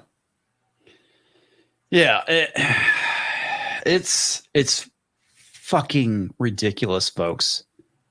This is the issue with this fake news crap that's going on. And I don't know. It's like I kind of feel like we will never actually trust the media again. That's not a bad thing. Yeah, it is and isn't, because the media really is supposed to be there for the people, right? They are supposed to inform, and expose the corruption that is going on in the world, but they become a part of the corruption, which is the thing that's very unfortunate. Yeah. Well, go ahead, and then I'll add mine. Hang on, and I unfortunately I can't highlight it, but Dark Angel Liar brings it up. Media should be unbiased, and it's fucking ridiculous. Yeah, you're right. It should be unbiased. You should be reporting the facts, not your opinion, and that's the issue with where we're at. Is because we no longer have journalists. We have activists, and they're no longer reporting the news. They're telling you what to believe. Sorry, you should go ahead. Well, in terms of not trusting the media, I mean, this has happened before. I mean, bear in mind that William Randolph Hearst and another journalist staged a war. Yes, that's to sell true. Newspapers. Yeah. And they made up all sorts of shit. Yeah, that is true. Marijuana will get white women to sleep with black jazz singers, jazz musicians. Yeah, I mean, that was like one of the things he ran with, man. Yeah, I mean, he had a whole big war on marijuana because of pulp and whatnot, and the fact that. Yeah, go ahead. Well, there's another one. I mean, the New York Times has always been held up as the gray lady, the standard of what's fit to print. But they had a long history of apparently their editors being shills for Mao. Oh, wow. Lying for him. And that much of what we knew about Mao was completely made up. That's interesting. To make him look good because they were all closet communists. Well, that was fun. So anyway, I'm glad I brought that article up just so we could say, yeah, we don't trust you. And it's true. Yeah. And somebody pointed out there that trust has to be earned. And you are absolutely correct. Nobody trusts you, media, and we hate you. Yeah. Yes. The only thing worse than an adult pretender is a journalist right now. Yeah. It's just like I said. I mean, the number one rule in journalism is to report the facts, not become part of the story. Mm-hmm. And you report the facts. I mean, just the facts, ma'am. That's an important thing. People should like watch Dragnet a bunch. I don't know. Yeah. Tom, you were in the business of reading a bunch of freaking paper that came off of a teletext machine. All I know is if I got caught saying some bullshit on the air that wasn't true or whatever, and it was just making the shit up or whatever, or clearly was like fucking with something that somebody said, I'd have probably been arrested. Yeah. And we need to get back to that standard. We need to get back to that standard because, technically, I think we brought it up on another, Orson Welles and them guys got arrested for the shit they pulled on with War of the Worlds. So it's accountability. Mm-hmm. Yeah, it comes along with that FCC license thingy.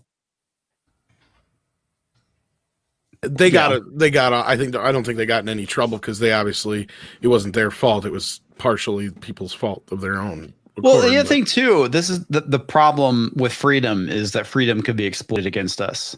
And that's part of the issue that we're running into. And it's a good and bad problem to have. It's good because we have the freedoms, right? It's bad when people try and use it against us. That's the thing I'm so fucking worried about.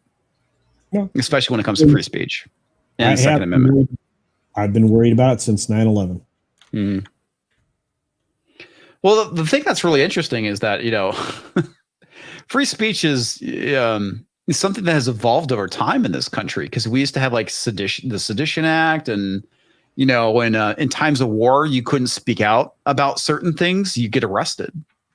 Mm-hmm. And now we can talk shit all we want about war, right? Or the government and war and whatnot. It's not considered to be sedition anymore, which is a good and a bad thing, because we want it when our government is legitimately doing bad things. We need to be allowed to speak our minds. We need to be allowed to protest. Protest is, very, very important. It is the way we try and get change. And that's the reason why we're having protests now. Some that are not protests, mostly peaceful protests. Well, you can still be put away for sedition. I mean, that's not, it still happen. But it absolutely can. But it's I think it's a little bit more difficult to get, nailed for something in sedition. But but overt acts rather than just speech will get you put in jail. Yeah. And this is also very true. 9/11 was the first sign of just how much freedom people were willing to give up for a false sense of security. I completely agree with you. And I said that back then too, with all the changes, specifically around the Patriot Act. Because the Patriot Act is not very patriotic. No, and it established a loose framework that had already existed and codified it into law. So because anytime we're under any type of attack, it doesn't matter what, even if it's not in this country, every surveillance apparatus in our control turns inward. We aim it towards the United States, not towards our enemies. Yeah. I'm on a ventilator and COVID is scary for me, but I have been on one since 2001. Yeah, man, I'm sure it is very scary. My wife has a very rare disease, and getting COVID for her could potentially be very, very bad as well. It's frightening. Yeah, it's very frightening, because there is a definite demographic that is very susceptible to it. Mm-hmm. Yeah. No, it's not good. It's not a good thing, and we have a population that is at risk, and those people should take extra special care, and we should take extra special care of them. Mm-hmm. But it just like with anything, I mean, there are a lot of people that suffer from various maladies. That's the world still has to go onward, and you have to participate in the world, and you have to do that very, very carefully. Yeah, definitely the people that have the comorbidities are the ones that are suffering the most from it, and those are the ones that are dying from it the most. If my dad were to get it, I would lose him. That'd be it. So. Yeah. But there's people I've known, like I mentioned before, how I had my floors done early in the year, and the contractor, he came down with it. His wife got it, and he got it from his mother, who was in a nursing home, and his mom survived. She didn't have any comorbidities that would have contributed to her death, which is a good thing. So, and fortunately, everybody recovered. So that's good. Yeah, because there's certain receptors in your body that this thing takes full advantage of, and actually encourages the growth of, to take advantage of those, and other locations where those cellular structures don't exist normally, or at least not in the quantity that this thing actually encourages. It's very odd. Yeah, it's pretty crazy. Scary stuff. So our final article for the evening is "The era of influencers being apolitical online is over." Coming from BuzzFeed News. Reporting to you. What? Yeah. Okay. This article was sent from According of Christie, so I'm kind of curious about it. So I haven't read it beforehand, so if I don't know how bad this thing is. According to Daddy Issues sent you an article? Yes, According to Daddy Issues sent me an article. Yeah. So, given everything that has happened this year in our country, and given that this election is the most important of our lifetime, I feel that being silent is no longer an option. You know what? It's kind of funny. I kind of feel the same way too. But for obvious different reasons. Okay. After the death of Supreme Court Justice Ruth Bader Ginsburg, countless women flooded social media with tribute posts, photos, and them screaming like complete fucking morons in the car, and memories of the venerated feminist. For one corner of the internet, though, that moment became a reckoning. Memories, like how I call Memories? Are you trying to go who with has memories? memories of Ruth Bader Ginsburg? Yeah, right. I mean, I remember Ruth Bader Ginsburg. She did that thing. she's a Supreme Court justice. She did a lot of stuff. She did a lot of admirable stuff. I have to say. I don't have any memories. I want one of these women to name something she did that they didn't research after she fucking died.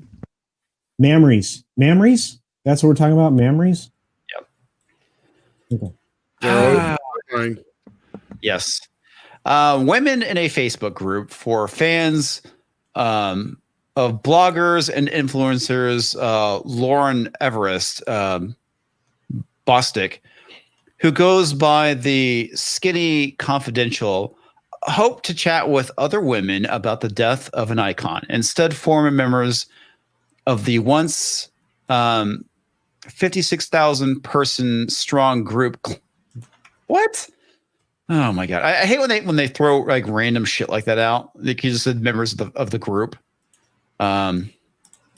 Claim posts by Ruth RBG were deleted. Okay. Posts about RGB were deleted after some women complained about Boomstick abruptly shutting down the group. Okay. Shortly after she posted to her 1 million followers on Instagram that she wanted to keep her group free of politics and religion in order to try and keep a positive space. And there's absolutely nothing wrong with that. But the group has become a place of negativity and women tearing down other women. Because that's what women do when you get them in a group of a few more. Throw a man in the mix, watch what happens. Anyway. No offense, ladies. Fucking right. Yeah, I know. Isn't that like the trip about women? Seriously, more than two of them in a house together for more than a few days, they start plotting against each other. And like I said, you throw a man into the fucking mix, and that makes shit even worse. Yeah. People online were pissed, as were members of the group who soon founded a new unaffiliated Facebook group. Okay, well, maybe that's what they should have done. Anyway, I'm not going to get into it. In a blog post she shared with BuzzFeed News, Bostic denied that she shut the group down because of the political topics being discussed, even though she noted she originally didn't want politics in the group. And again, there's absolutely nothing wrong with that, man. This is the problem with the last several years with everything. Politics has found its way into fucking everything. You can't have escapism anymore. And if you have if you start a blog or a community talking about Transformers, Gen 1 Transformers, and somebody starts talking about, Orange Man bad, that's not the place. It's the reason why if you ever have dealt with forums online, somebody will post something that doesn't belong to that forum, and they will tell them that go to this forum for that. This is off topic. So yes, there's nothing wrong with that. Any of you guys have anything to contribute? Nope. No, I agree. Like our Facebook group has a very similar like no politics rule. And for that specific reason, like all it does is breed arguments and bullshit, and it's just like, this is why you have forum rules. That's why most Discord servers will have rules. Don't do these things. Most forums have rules. Don't do these things. My forums don't have rules at the moment, which I need to put them up because I want to make sure people don't do certain things too. So yeah. Okay, I'm not going to read what she posted here because Definitely like reading all night. Bostic attempt to keep her Facebook page free of anything she deemed controversial may have once seemed admirable. A noble response from a lifestyle blogger looking to keep things light. But this year, politics, social justice issues, and current events are... This is exact... Go ahead. No, this is fucking pure fucking communism bullshit. Yep. Like, oh, normally it's okay if you have this idea, but since you don't agree with my politics right now, fuck you. You know, it's like, sure. Yeah. Sure. Anyway, so in a nutshell, it's in fucking everything. It's harder to have a conversation about literally anything without the context of everything going on. The coronavirus has us all socially distancing and unsure what the holidays will look like. Yeah, I'm kind of wondering, is anyone going to be doing anything for Halloween? By the way, Team Anti-Candy Corn, just throwing that out there. I might let the soccer team out of my basement. Depends on how I feel. Well, you know, they gotta get some yard time. Yeah, candy corn's trash. Says you. The racial justice movement is sweeping through workplaces around the nation. Racial justice. Sounds like a name. Rachel Justice. Yes, it does. The economic collapse.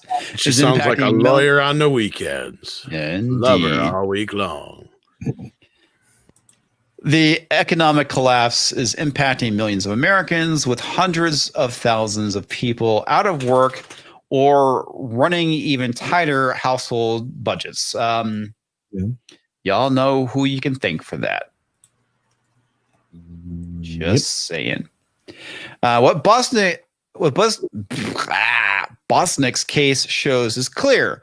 The era of influencers being apolitical online is over. Influencers who continue to post their usual content without acknowledging the realities of this country faces versus the realities of this country faces the risk of appearing so laughably out of touch that it renders anything else they have to say irrelevant. And as we get closer to November 3rd, an influencer who remains silent about one of the most consequential U.S. elections in history may risk alienation and angering their followers in such a deep way that would be impossible to recover from. Kind of like if you did pick a side and divisively destroyed your fan base. Actually, yeah, much like that. Yeah, that's where I was going to go with this. Actually, picking a side is what actually causes you to lose a bunch of people.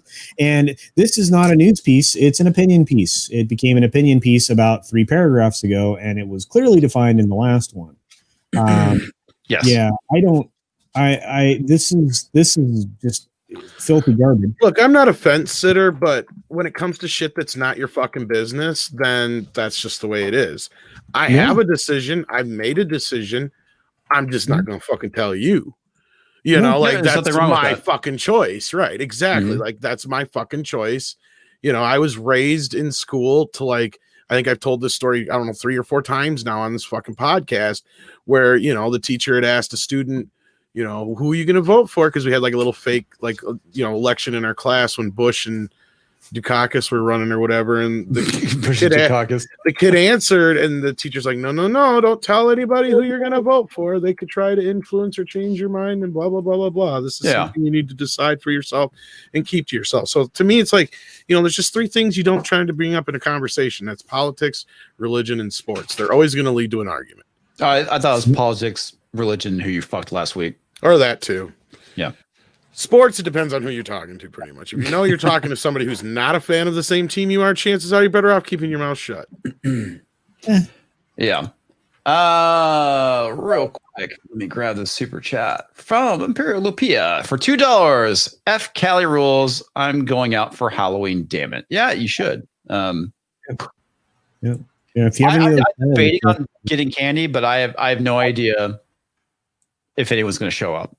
So I'll tell you what, if the kids come to the door dressed in like Ruth Bader Ginsburg or Biden or whatever, they're getting candy corn, and you come to the door in any other costume, I will give you good candy. You get candy corn. As I said on author Stephen Walton's live stream, candy corn is basically sugar flavored wax. That is all. Okay, what Bosnick case shows is clear. I think I already read all that. Okay, Bosnick is not alone. Fans of the Morning Toast, the internet pop culture podcast run by controversial sisters Claudia and Jackie Oshiri, told me over the summer that the co-host's silence or brushing off of current events and their refusal to acknowledge the hateful views of their anti-Muslim mother, Pamela Geller, led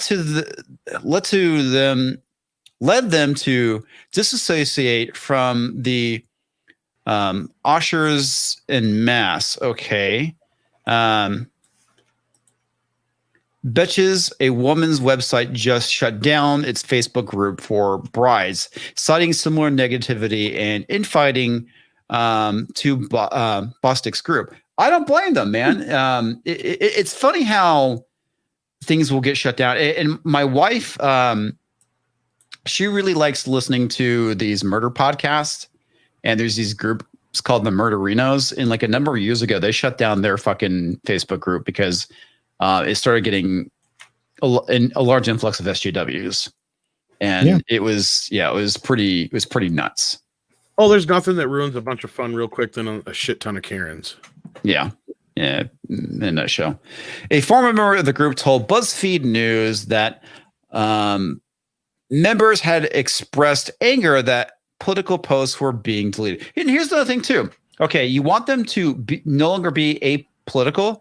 What happens when they're not on your side? What happens if these women are actually Trump supporters and not Biden supporters? Well, that's the problem with free speech is you have to accept the right that somebody's going to say something you may not agree with. It may be somebody who's anti-Muslim. It may be somebody who doesn't agree with gay marriage. It may be somebody who has some other belief that you don't believe in. But guess what? We live in a country where they have the right to say that. You have the right to disagree with them. Yeah. But at what point do we start policing what people say? And that's where we're at now. Oh, that's I have to address a really important comment real quick. LAK is saying there's nothing wrong with candy corn. Yeah, there's nothing wrong with candy corn. It's a joke. Yeah, we've been doing this for a while. Sorry, Ishi, I cut you off. Go ahead. Oh, no. I said, what's the point we start doing censoring people? Apparently 2020. Oh, yeah. Well, that's what I said. Yeah, we've gotten to that point. Yeah.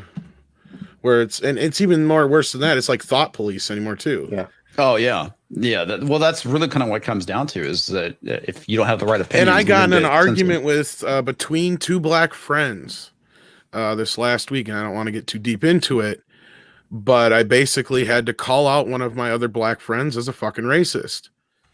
And my other black friend didn't like that at first, but then he's seen what I was getting at and he had to agree. And at the same time, you know, there's all this other shit that's going on with it. And it's like, dude, you can't have one and not the other. You know, just because you don't agree with something doesn't make one right and doesn't make the other wrong. Yep. You know, I mean, yeah, there's a moralistic stance you could take, sure. But for somebody to express their feelings well, it's like back to the whole thing with like in defensive looting. It's like, why are you defending something that is wrong? Because in a couple of years, I feel like there's gonna be a book written called "In Defense of Murder," because that's really what this shit's leading to.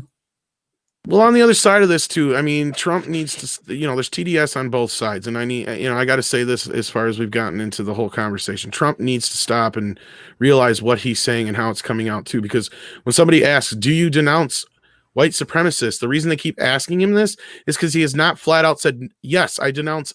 No, he actually has. But has he done it lately? He hasn't done it since the last 2 or 3 election night things because he's playing the politics, guys. Well, he's yeah, he playing the is, but at the same politics. time, they're playing the politics too, man. No one's going to say to Biden, "Are you going to denounce Antifa and BLM?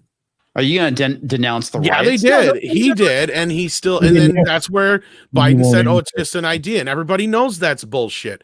I'm Yeah. not saying it's not as bad on both sides. But, I brought it up not so somebody would turn around and bring up a Bidenism. I'm bringing it up just to say the simple fact is we've got a situation here where I'm still in the fucking middle on a lot of this shit. You know what? I think the other night when I saw the debate, I seen Cartman versus fucking Butters. Neither one of them are fucking worthy of running this goddamn country, as far as I'm concerned. I don't care how much people hate me for that, but that's where I'm at right now. No, going back to South Park, it certainly is a turd versus a douche. I mean, it really is. I mean, I'm not going to sit here and say, yeah, sure, Trump's probably the lesser of the two words. You know, if I had to pick one right now, if you had a gun to my fucking head, but I'm also not going to sit here and say that he's doing a great fucking job either. I'm not fucking full of TDS on both ends. Mm-hmm. I just see it for what it is, man. We've got exactly a douche versus turd sandwich here. So I'm gonna. It's worse than Hillary Clinton because that was almost an easy fucking decision. Yeah. But let me ask you a question, Tom, because this is a legitimate one, and it's going to sound funny because it's kind of humorous as well. But how many times, if somebody asks you 100 times if you liked the movie? No, I get it, and I'll be the first to sit there and go, like, Trump has not gotten a decent shake from the media since day one, flat out, and that's why just everything you guys are talking about is what's gotten us here to this point. Is that no matter what the guy said, every last little fucking thing he has said has been under a goddamn microscope. I get that, but then he should know that, and he should play that, or he should at least use that to his advantage and say, no, of course I'm not a fucking white supremacist, and I don't support white supremacists. I'm agreeing. I think that's all he has to fucking say. He should have said something, but the man also just is planning on declaring the KKK a terrorist organization. I think they all should be fucking. As far as I'm concerned, if you're an organization that uses any kind of force or tries to force beliefs on anybody else, you're a fucking terrorist organization. Period. I agree. Plain and fucking simple. I don't give a shit what side of the fence you fall on. And you know, I'm actually gonna call bullshit on the lesser of two evils comment. I really think Trump's only sin is he's a great big fucking asshole and he acts unpresidential. I mean, I'll be honest. No, he's a big fucking liar too. Come on, don't even fucking sit there and pretend he's not. Well, no. Let me up and if you think he would fucking save you if you were falling off a cliff and it was between him and you, then you're fucking crazy too. Why do you think? He's a big Cartman, dude. I'm not saying I would have a personal friendship with him, but I mean, as far as someone who went into office, he shit canned the TPP, which was frankly justified his entire election. He killed critical race theory within government, and now he's taking it out of schools, which again, good. Fucking miracle. But we have 25 years of that crap and forget. I know it's going to take time. I mean, he put money into the space program, including the NEODIS program that's tracking asteroids. He lowered my taxes, and as a private contractor, basically an independent contractor, that you have no idea how bad it fucking was prior to that. He hasn't gotten us into any dumb wars. He's done prison reform. I mean, fuck. I mean, I really can't complain other than he's a dick. Yeah. I mean, that's like the biggest thing. That's why I keep saying, what has the guy actually done that is so terrible? Yeah. He was never mentored by a grand cyclops of the KKK and didn't eulogize a grand cyclops of the KKK. Hillary Clinton. I mean, there's a number of things, and he tried to go down that road, and Chris Wallace immediately stopped it. When you point out that somebody else is an incredible racist, and the moderators running interference for him, that's a little frustrating because those are demonstrable facts. There's video and audio proof. And I'm going to bring one more thing up too. Prior to Trump, do you think any of this child pedo shit would have gotten arrested? No. I mean, there has been more arrests in human trafficking under him than anybody. Yeah. And I know living in LA, you were very aware that it was going on, and everyone was just letting it happen. Same with the shit with China. It was amazing that they would get caught doing industrial espionage or spying, and they just let them go. That happened constantly in Silicon Valley. Yeah, it's happened in a lot of industries too. I'm personally aware of. I can't go into it, but I'm personally aware of a company I had dealings with that they had to be very careful of their intellectual property because China is trying to reverse engineer it. Shit. Yeah. So yeah, I mean it's a thing, man. It's like, but at the same time, I get the distaste. I get why people don't like him. He's an asshole.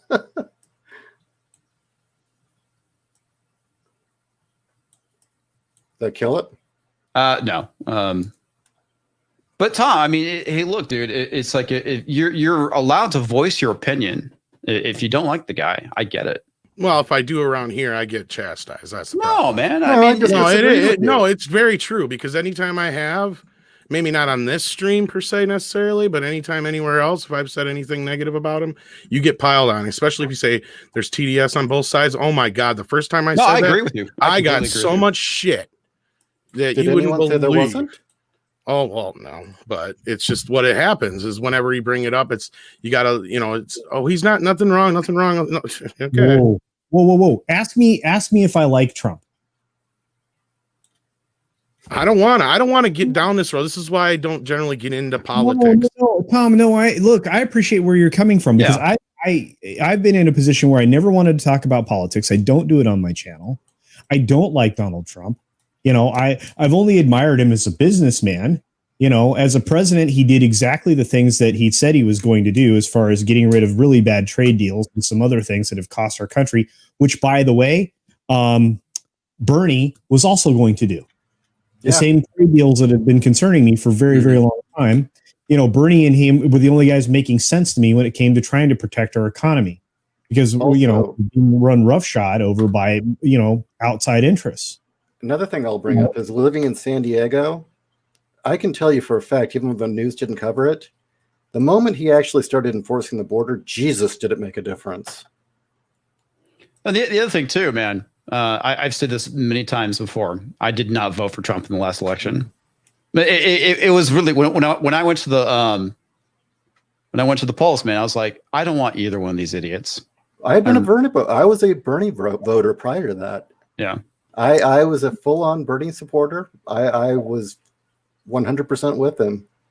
And it really it's disheartening to see how much he didn't mean any of it. Well, I haven't been politically represented in, almost ever. Yeah. Being a libertarian. I like Tulsi. Yeah. Yeah. I mean, I don't agree with her stance on guns, but I like Tulsi. I like Tulsi as well. Because if Tulsi, despite that, God, that would have been a bitter pill to swallow. It's like if Tulsi was nominated, I would probably vote for Tulsi. I agree. I would have. Yeah. But here's the thing: she can't overcome the gun laws in this country. I mean, it would be. And again, this is the problem: the expansion of. Gosh, this is something I want to talk about the other night. The expansion of the presidential fiat has been a problem. I mean, under Obama and now under Trump. The fact that they can write executive orders that will be now enforced in law because, they've been consistently been upheld by the Supreme Court.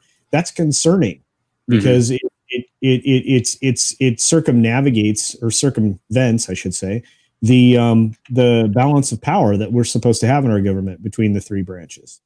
So that's a problem. It's a problem. The judicial branch should not be writing laws, especially not from the bench.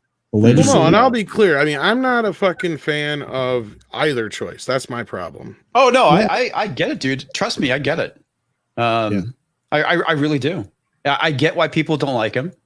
The guy is brash, he's annoying, and he's uncouth.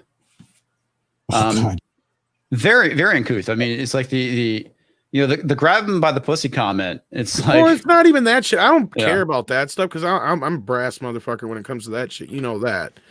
It's just the whole idea of it's okay if I do it and it's not okay if you don't. He lives under those same kind of bubble rules. I just don't know why everybody lets him get away with it. I mean, I get it. It's just as bad on the other side. Don't get me wrong. I think the reason why people defend it is because he's the fucking bull in the china shop. You know, I get that to a point, and we need something like that. Don't get me wrong, but I'm just not sure if we're doing more damage than we are helping the situation. That's where I'm at. Well, here's the thing. I think it doesn't matter who gets elected. There's going to be damage one way or another. We're totally fucked. That's why I've said I'd love to just tear it all down. Tear it all fucking down. Let fucking a bunch of old dudes and ladies fucking figure this shit out. Seriously, get the 12 oldest fucking people in the country and they can figure this shit out. If they're, as long as they're cognitive. Yeah. They've been a long enough to see this shit go down. They have probably good ideas. You know, we don't need a bunch of rich philanthropists in there trying to fucking line their pockets. We don't need people who are looking to the, you know, their future so much as they are worried about their kids' future. That's what I want. Somebody who actually gives a shit about what the fuck's going to happen down the road, not what about's going to happen. I think the unfortunate side effect of just the way the government is that we're not going to attract those types of people. You know, certain jobs and power attract certain people. Because here's the thing, it's like, would you run for political office? Oh no, I get that. I totally fucking get that. Don't get me wrong. Yeah, but I mean, it's like, you know, so many people made fun of Arnold Schwarzenegger when he was in office and shit like that. But if you read his book and see some of the shit that he did while he was in office, I bet you California would wish that they had him right now. you know, you would think that. I'll be honest with you, you'd think that, but they are so fucking delusional. Just the fact that he had an R by his name made him the devil. Yeah. I mean, yeah. Have you ever listened to Margaret Cho talk about him? She had no idea what the guy stood for, but hated him. Fucking hated him. No, he actually had California on the way to where they would have been in good shape. Yeah. Oh, I know. I voted. Oh, yeah, yeah. I think a lot of people recognize that. And this is the thing. This is the reason why I'm not a Republican and I'm not a Democrat. People are slaves to their parties. Okay, yeah. I've said this many times. Arnold's not, though. At least I'll give that guy fucking credit. You know, he went with his gut and his heart. Yeah, that's the thing. The loyalty to party is I vote for people. I don't vote for parties. I try and do my research as much as I can, and I vote for that person. It's like I said, I'm not a Republican. I'm not a Democrat. I'm basically an independent. That primarily votes Libertarian. And I look at it this way with Trump. I don't listen to the whole media shit. I don't listen to people who have TDS. But you know who I do listen to? I listen to people who are his friends or were his friends. And it depends on how they depict him. And between the two of them, I can kind of just get an idea of what the kind of guy he is. Now, again, I'm not saying like whatever, for whatever reason, whatever position we're in, I don't know. If he can fix shit in the next 4 years, that's up to him. I don't know, man. That's the thing. I think that no matter what he does, if he does get reelected, I think that it's going to be an uphill battle. And I think he's got a good chance. I'll be honest with you. I think he's got a good fucking chance. And here's nothing too, is that Trump is not a Republican. The dude is a fucking New York Democrat. He's a 90s Democrat. Yeah. And that's the thing. Not much different than what Bill Clinton ran on. I thought if anything was going to bury him, it was going to be that fucking tax thing, and nobody gave a shit. Well, if you actually look into it, it's fake news. Yeah, there was nothing wrong with the taxes, in my opinion. Like yeah, and again, I didn't look too deeply, but I did see the things that people highlight was, oh, he paid $750 in taxes, but they neglected all this other stuff. His taxes. Yeah. No, that's bullshit news. Really, you read it, even the articles themselves, you get to the last paragraph and it's like, oh, this is all crap. Okay. This is hilarious. So Matt G for $2. Will there be an alt middle? I will lead the alt middle. That'll be me. I'll lead it. Look, I would run for office, but under a very specific set of circumstances. Number one, that there were term limits for everybody of 2 terms. That's it, max. I just don't like the idea of everyone crawling through your background looking for dirt. It's like, I just want to be left alone. I'm a private person. Well, and that's the reason why I use Comics Division and not my real name. I want to be left alone in real life. But there are no laws on the book that say that you have, if for any political position, that you have to release your tax records. This is a whole lot of horse manure that's being thrown on politicians for no reason. There was no legal merit to having the president report his health. I mean, that thank you FDR for that, thing becoming something the press became interested in. But as far as I know, there still isn't a law on the books that requires him to do that. As far as I know, it was just one of those like things they did for years, just because. Yeah, he goes through a physical exam, and then he's reported healthy, even if he's got high cholesterol. They're not going to tell you the president has high cholesterol. Who gives a squat, right? Or he had an elevated heart rate today. Who really cares? Okay, so I got to state that Toxic Man Flu just doxed me. Yes, he figured out my real name. It's Clint Eastwood. Oh, okay. Damn, he was good. The go-to. I got a confession to make. Mine's really Kevin Kline. Yeah, but here's the thing, man. I like I said, I get why people hate him. If someone's going to vote for Biden, I respect the decision. I disagree with it, but I respect it. I understand why people. Here's the thing: the problem is that we've lost the ability to go. I understand why people do things, and as I explained this to my wife when he initially got elected, it's like I understand why people voted for Hillary. I'm not gonna say you made a bad decision, because I understand the reason why. And the same thing goes for Trump. It's like if you don't like the guy, if he rubs you the wrong way, and that's a reason for not wanting to vote for him, I totally get it. Totally get it. Oh, yeah. Actually, the chat's making really good points on all of this. This group is probably the healthiest representation of the ability to have a discourse and part friends. Yeah. As anywhere else on the planet. Yeah. I'm sorry, Tom. I didn't hear what you were saying. I don't even remember now. I said. I don't even remember. I don't even remember what it was I said. I think you said something about not liking. I don't know. I caught little snippets, so I couldn't tell. I know that everyone hates his Twitter activity, but it actually is kind of reassuring to know that he's going to go on and tell you exactly what he thinks, no matter how badly it comes off.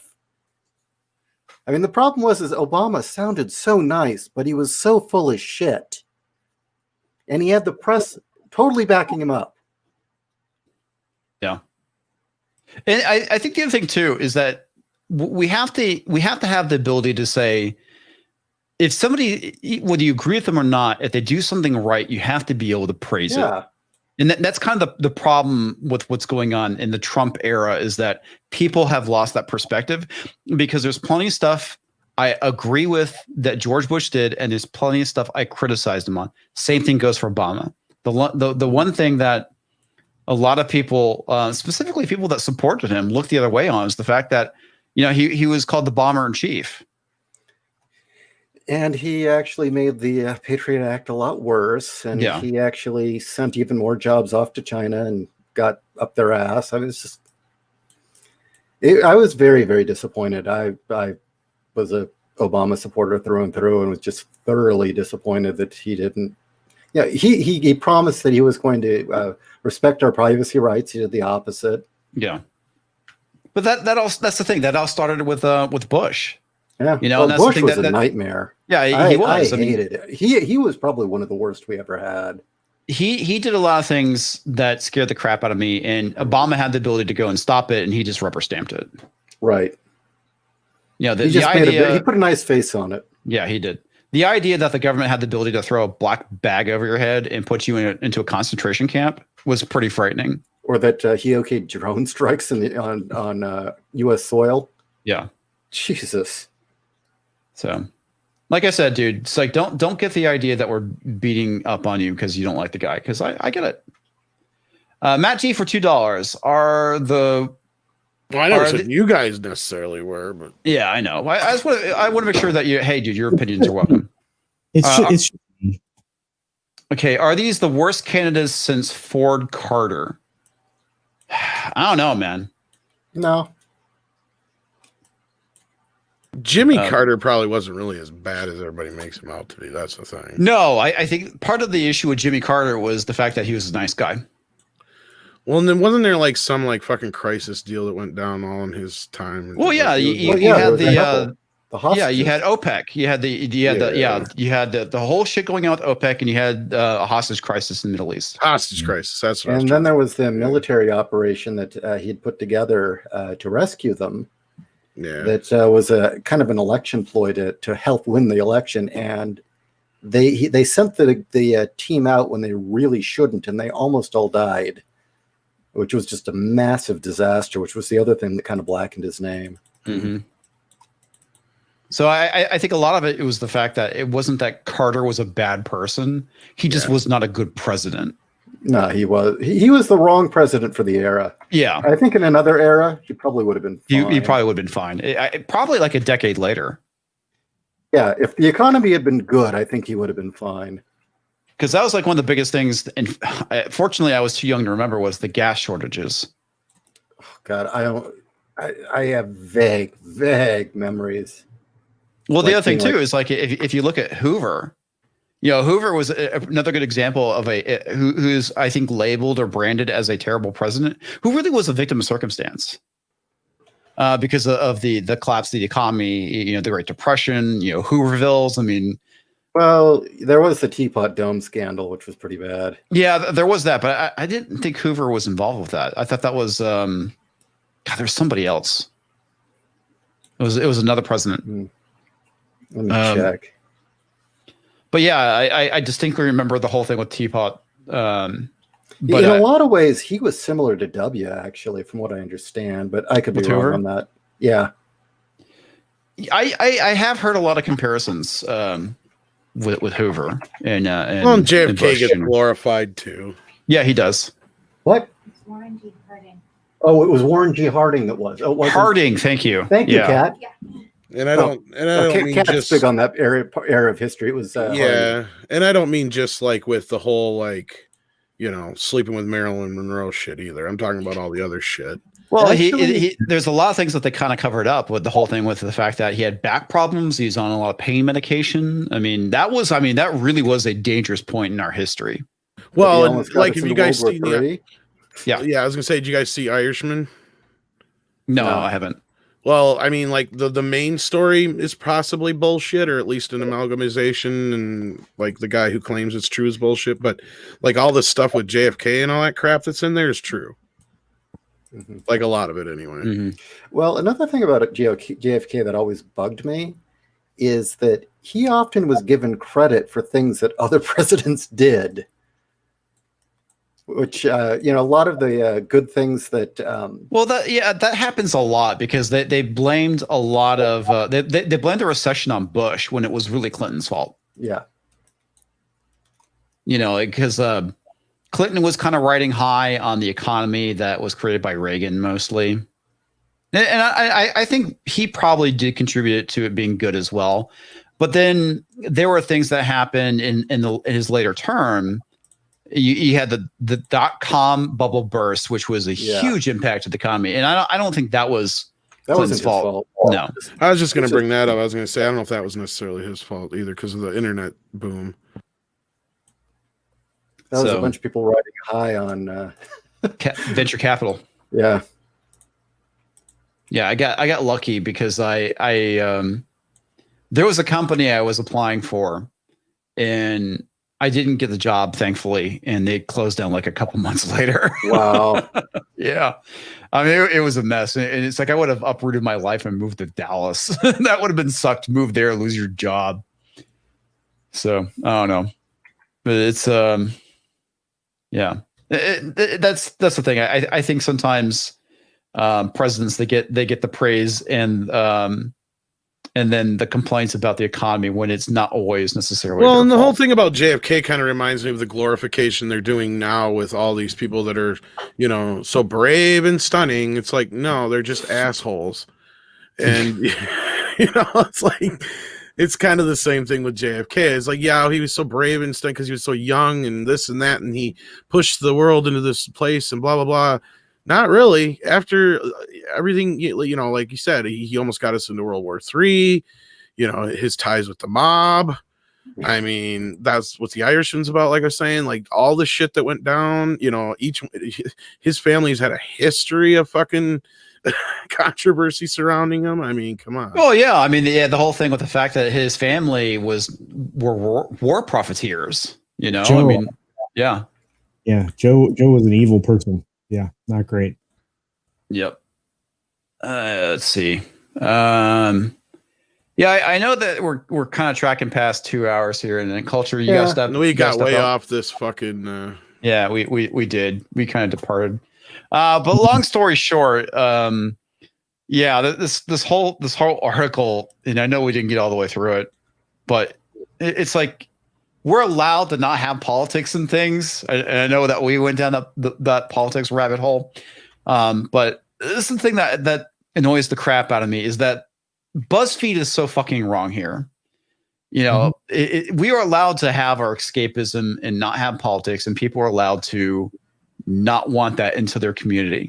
Well, that's the reason I brought the points up I did, is because I noticed in the fandom menace there is, especially from the outside looking in, there's this elitist kind of thing. Like there's a reason why we get this attitude that we're considered alt-right, or at least if not conservative. You know, I think a lot of it too. Even with the whole thing with Comicsgate, and it's funny because I was talking about this with Damaj and I, is that they want to label something, they want to throw a label on it because they don't like it, because it's they're a bunch of upstarts. And that was like the one thing I mentioned, and Damaj and I knows it. He met Ethan, is that Comicsgate is a diverse group. You can't say it's a bunch of white dudes, because I met all sorts of different people that were involved in Comicsgate. And it's the same thing for the Fandom Menace. Oh no, I agree with you. I'm just talking about the optics of the situation, you know. But here's the thing: a lot of us, I think a lot of people in the Fandom Menace felt pushed to go vote for Trump, because I honestly I had no intentions of voting for the guy until 2020 happened. Yeah, the whole thing with the riots and whatnot. That's what pushed me over the edge.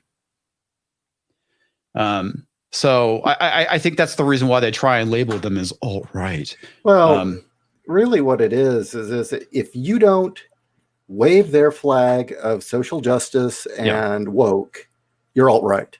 It's just that simple. You can't be neutral. You can't just say, I'm going to have a show where we're not going to be political. We're not going to be woke. We're just going to talk about what we want to talk about and enjoy what we want to enjoy. Bam, you're alt-right. Yeah. That's the issue.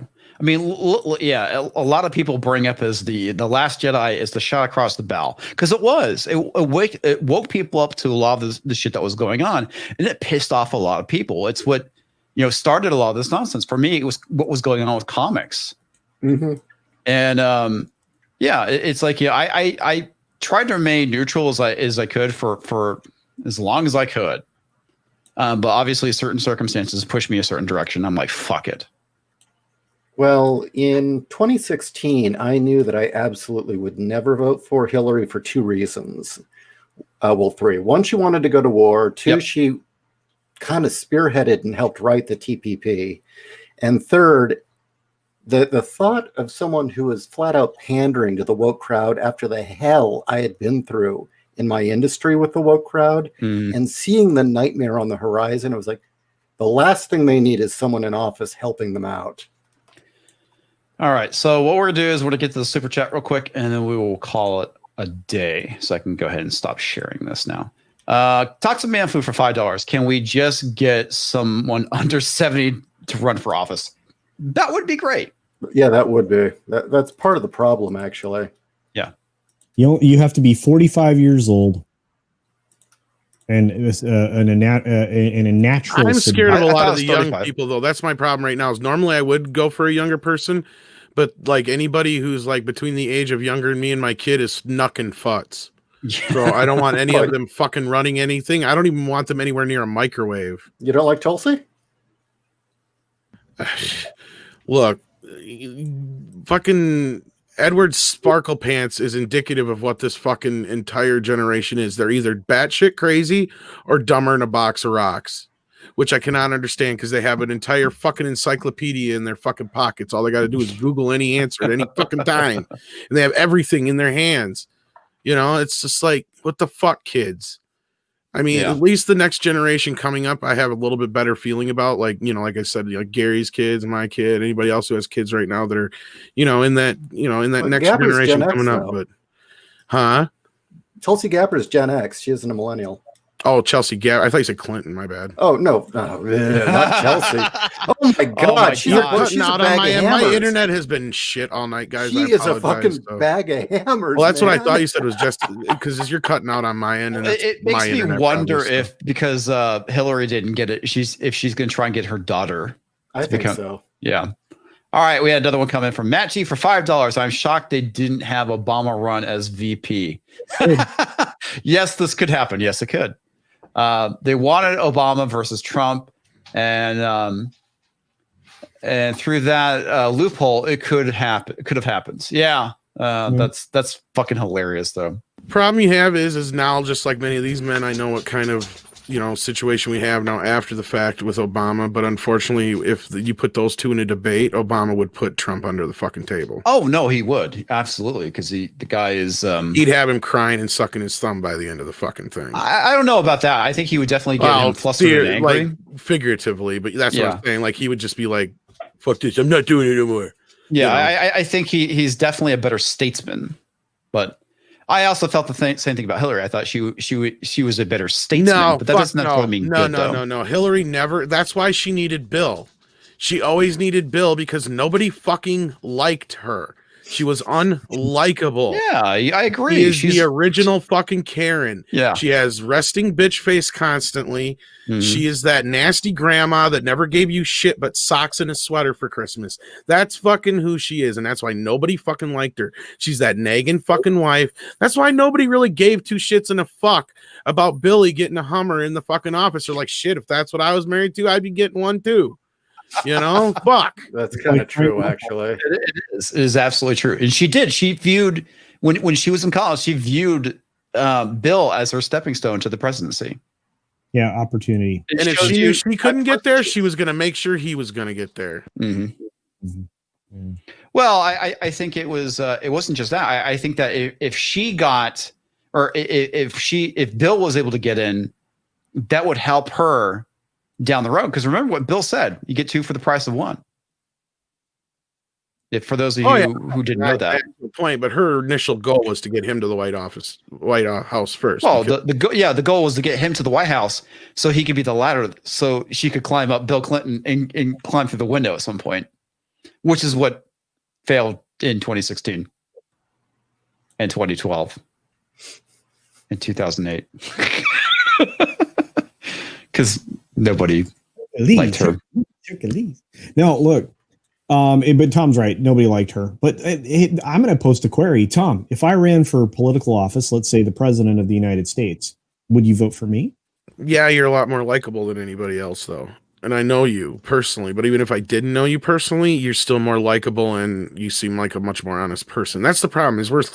And that's what all this like mudslinging and the digging and all that shit comes down to. There's always skeletons in everybody's fucking closet when they do this shit, and it's never gonna fucking fail. That no matter how you do it, there's always something there. But unlike them culture, you won't even fucking swear. So I don't know if that means you're extra trustworthy or not trustworthy at all. I say an occasional bad word. You do. You slip them, so I'll give you that. Yeah. But, and for the record, everyone, I know my opinions suck. True. No, right. I would vote for you. No, but that's the point. I honestly believe the people that belong in office are those that don't want to call somebody else a name, that don't want to. They want to talk about an issue. They want to look at it from the perspective of facts, and they want to.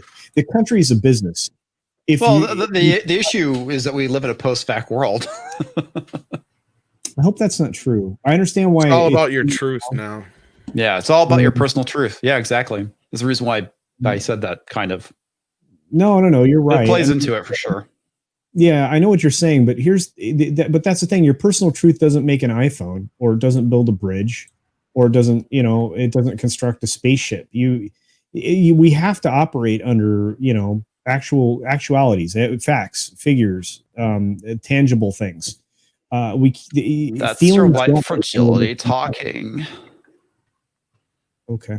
Well, that's how. But that's true. That's what they say. That's the thing that's so dumb about this. is like, logic and facts are What do you guys white on supremacist. What do you guys use on FNT? Alt-right dog whistle. That's the one that comes up. So pretty much everything. It's whiteness. That's the term is whiteness. It's the reason I think the reason why they switched to it is that when they had all these people who are not white coming out saying, no, we agree with these things because it makes sense. Oh, it's just whiteness. Because they can't call them white supremacists, because if they did, they look like fucking morons. Yeah. I mean, what do you say that to Gary Lamb? I don't know if you saw the video, Tom. Oh, I did. Yeah, absolutely. Yeah, I even subscribed.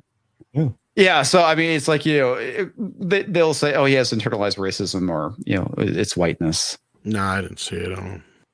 Yeah. Wow, for that guy and all that he's struggled through. No, I didn't. Wow, that's not cool. That's not cool. All right, guys. I know it's past 1 a.m., so let's go ahead and call it. So we will start with, since he has been around for a while, Ishi.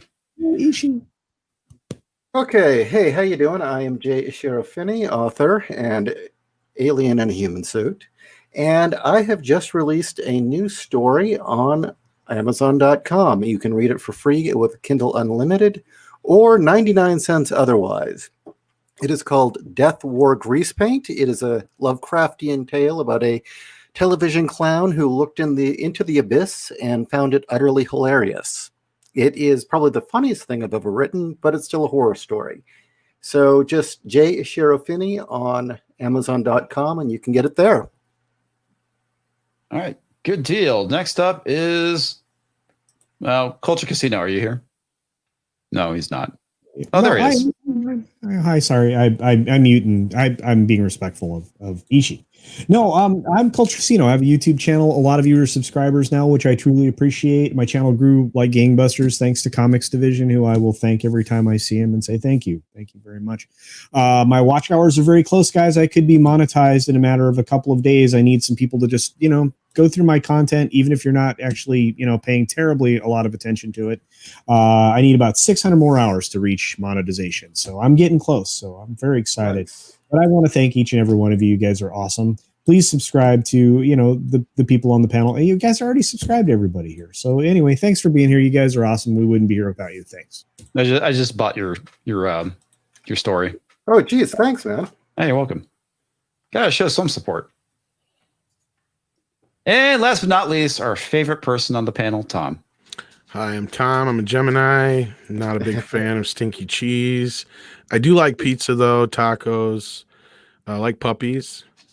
I'm obsessed with things like, yes, Sadie, I know you got to go potty. I'm trying to come up with some crap here. She just ruined my fucking whole thing. All right, you know where to find me.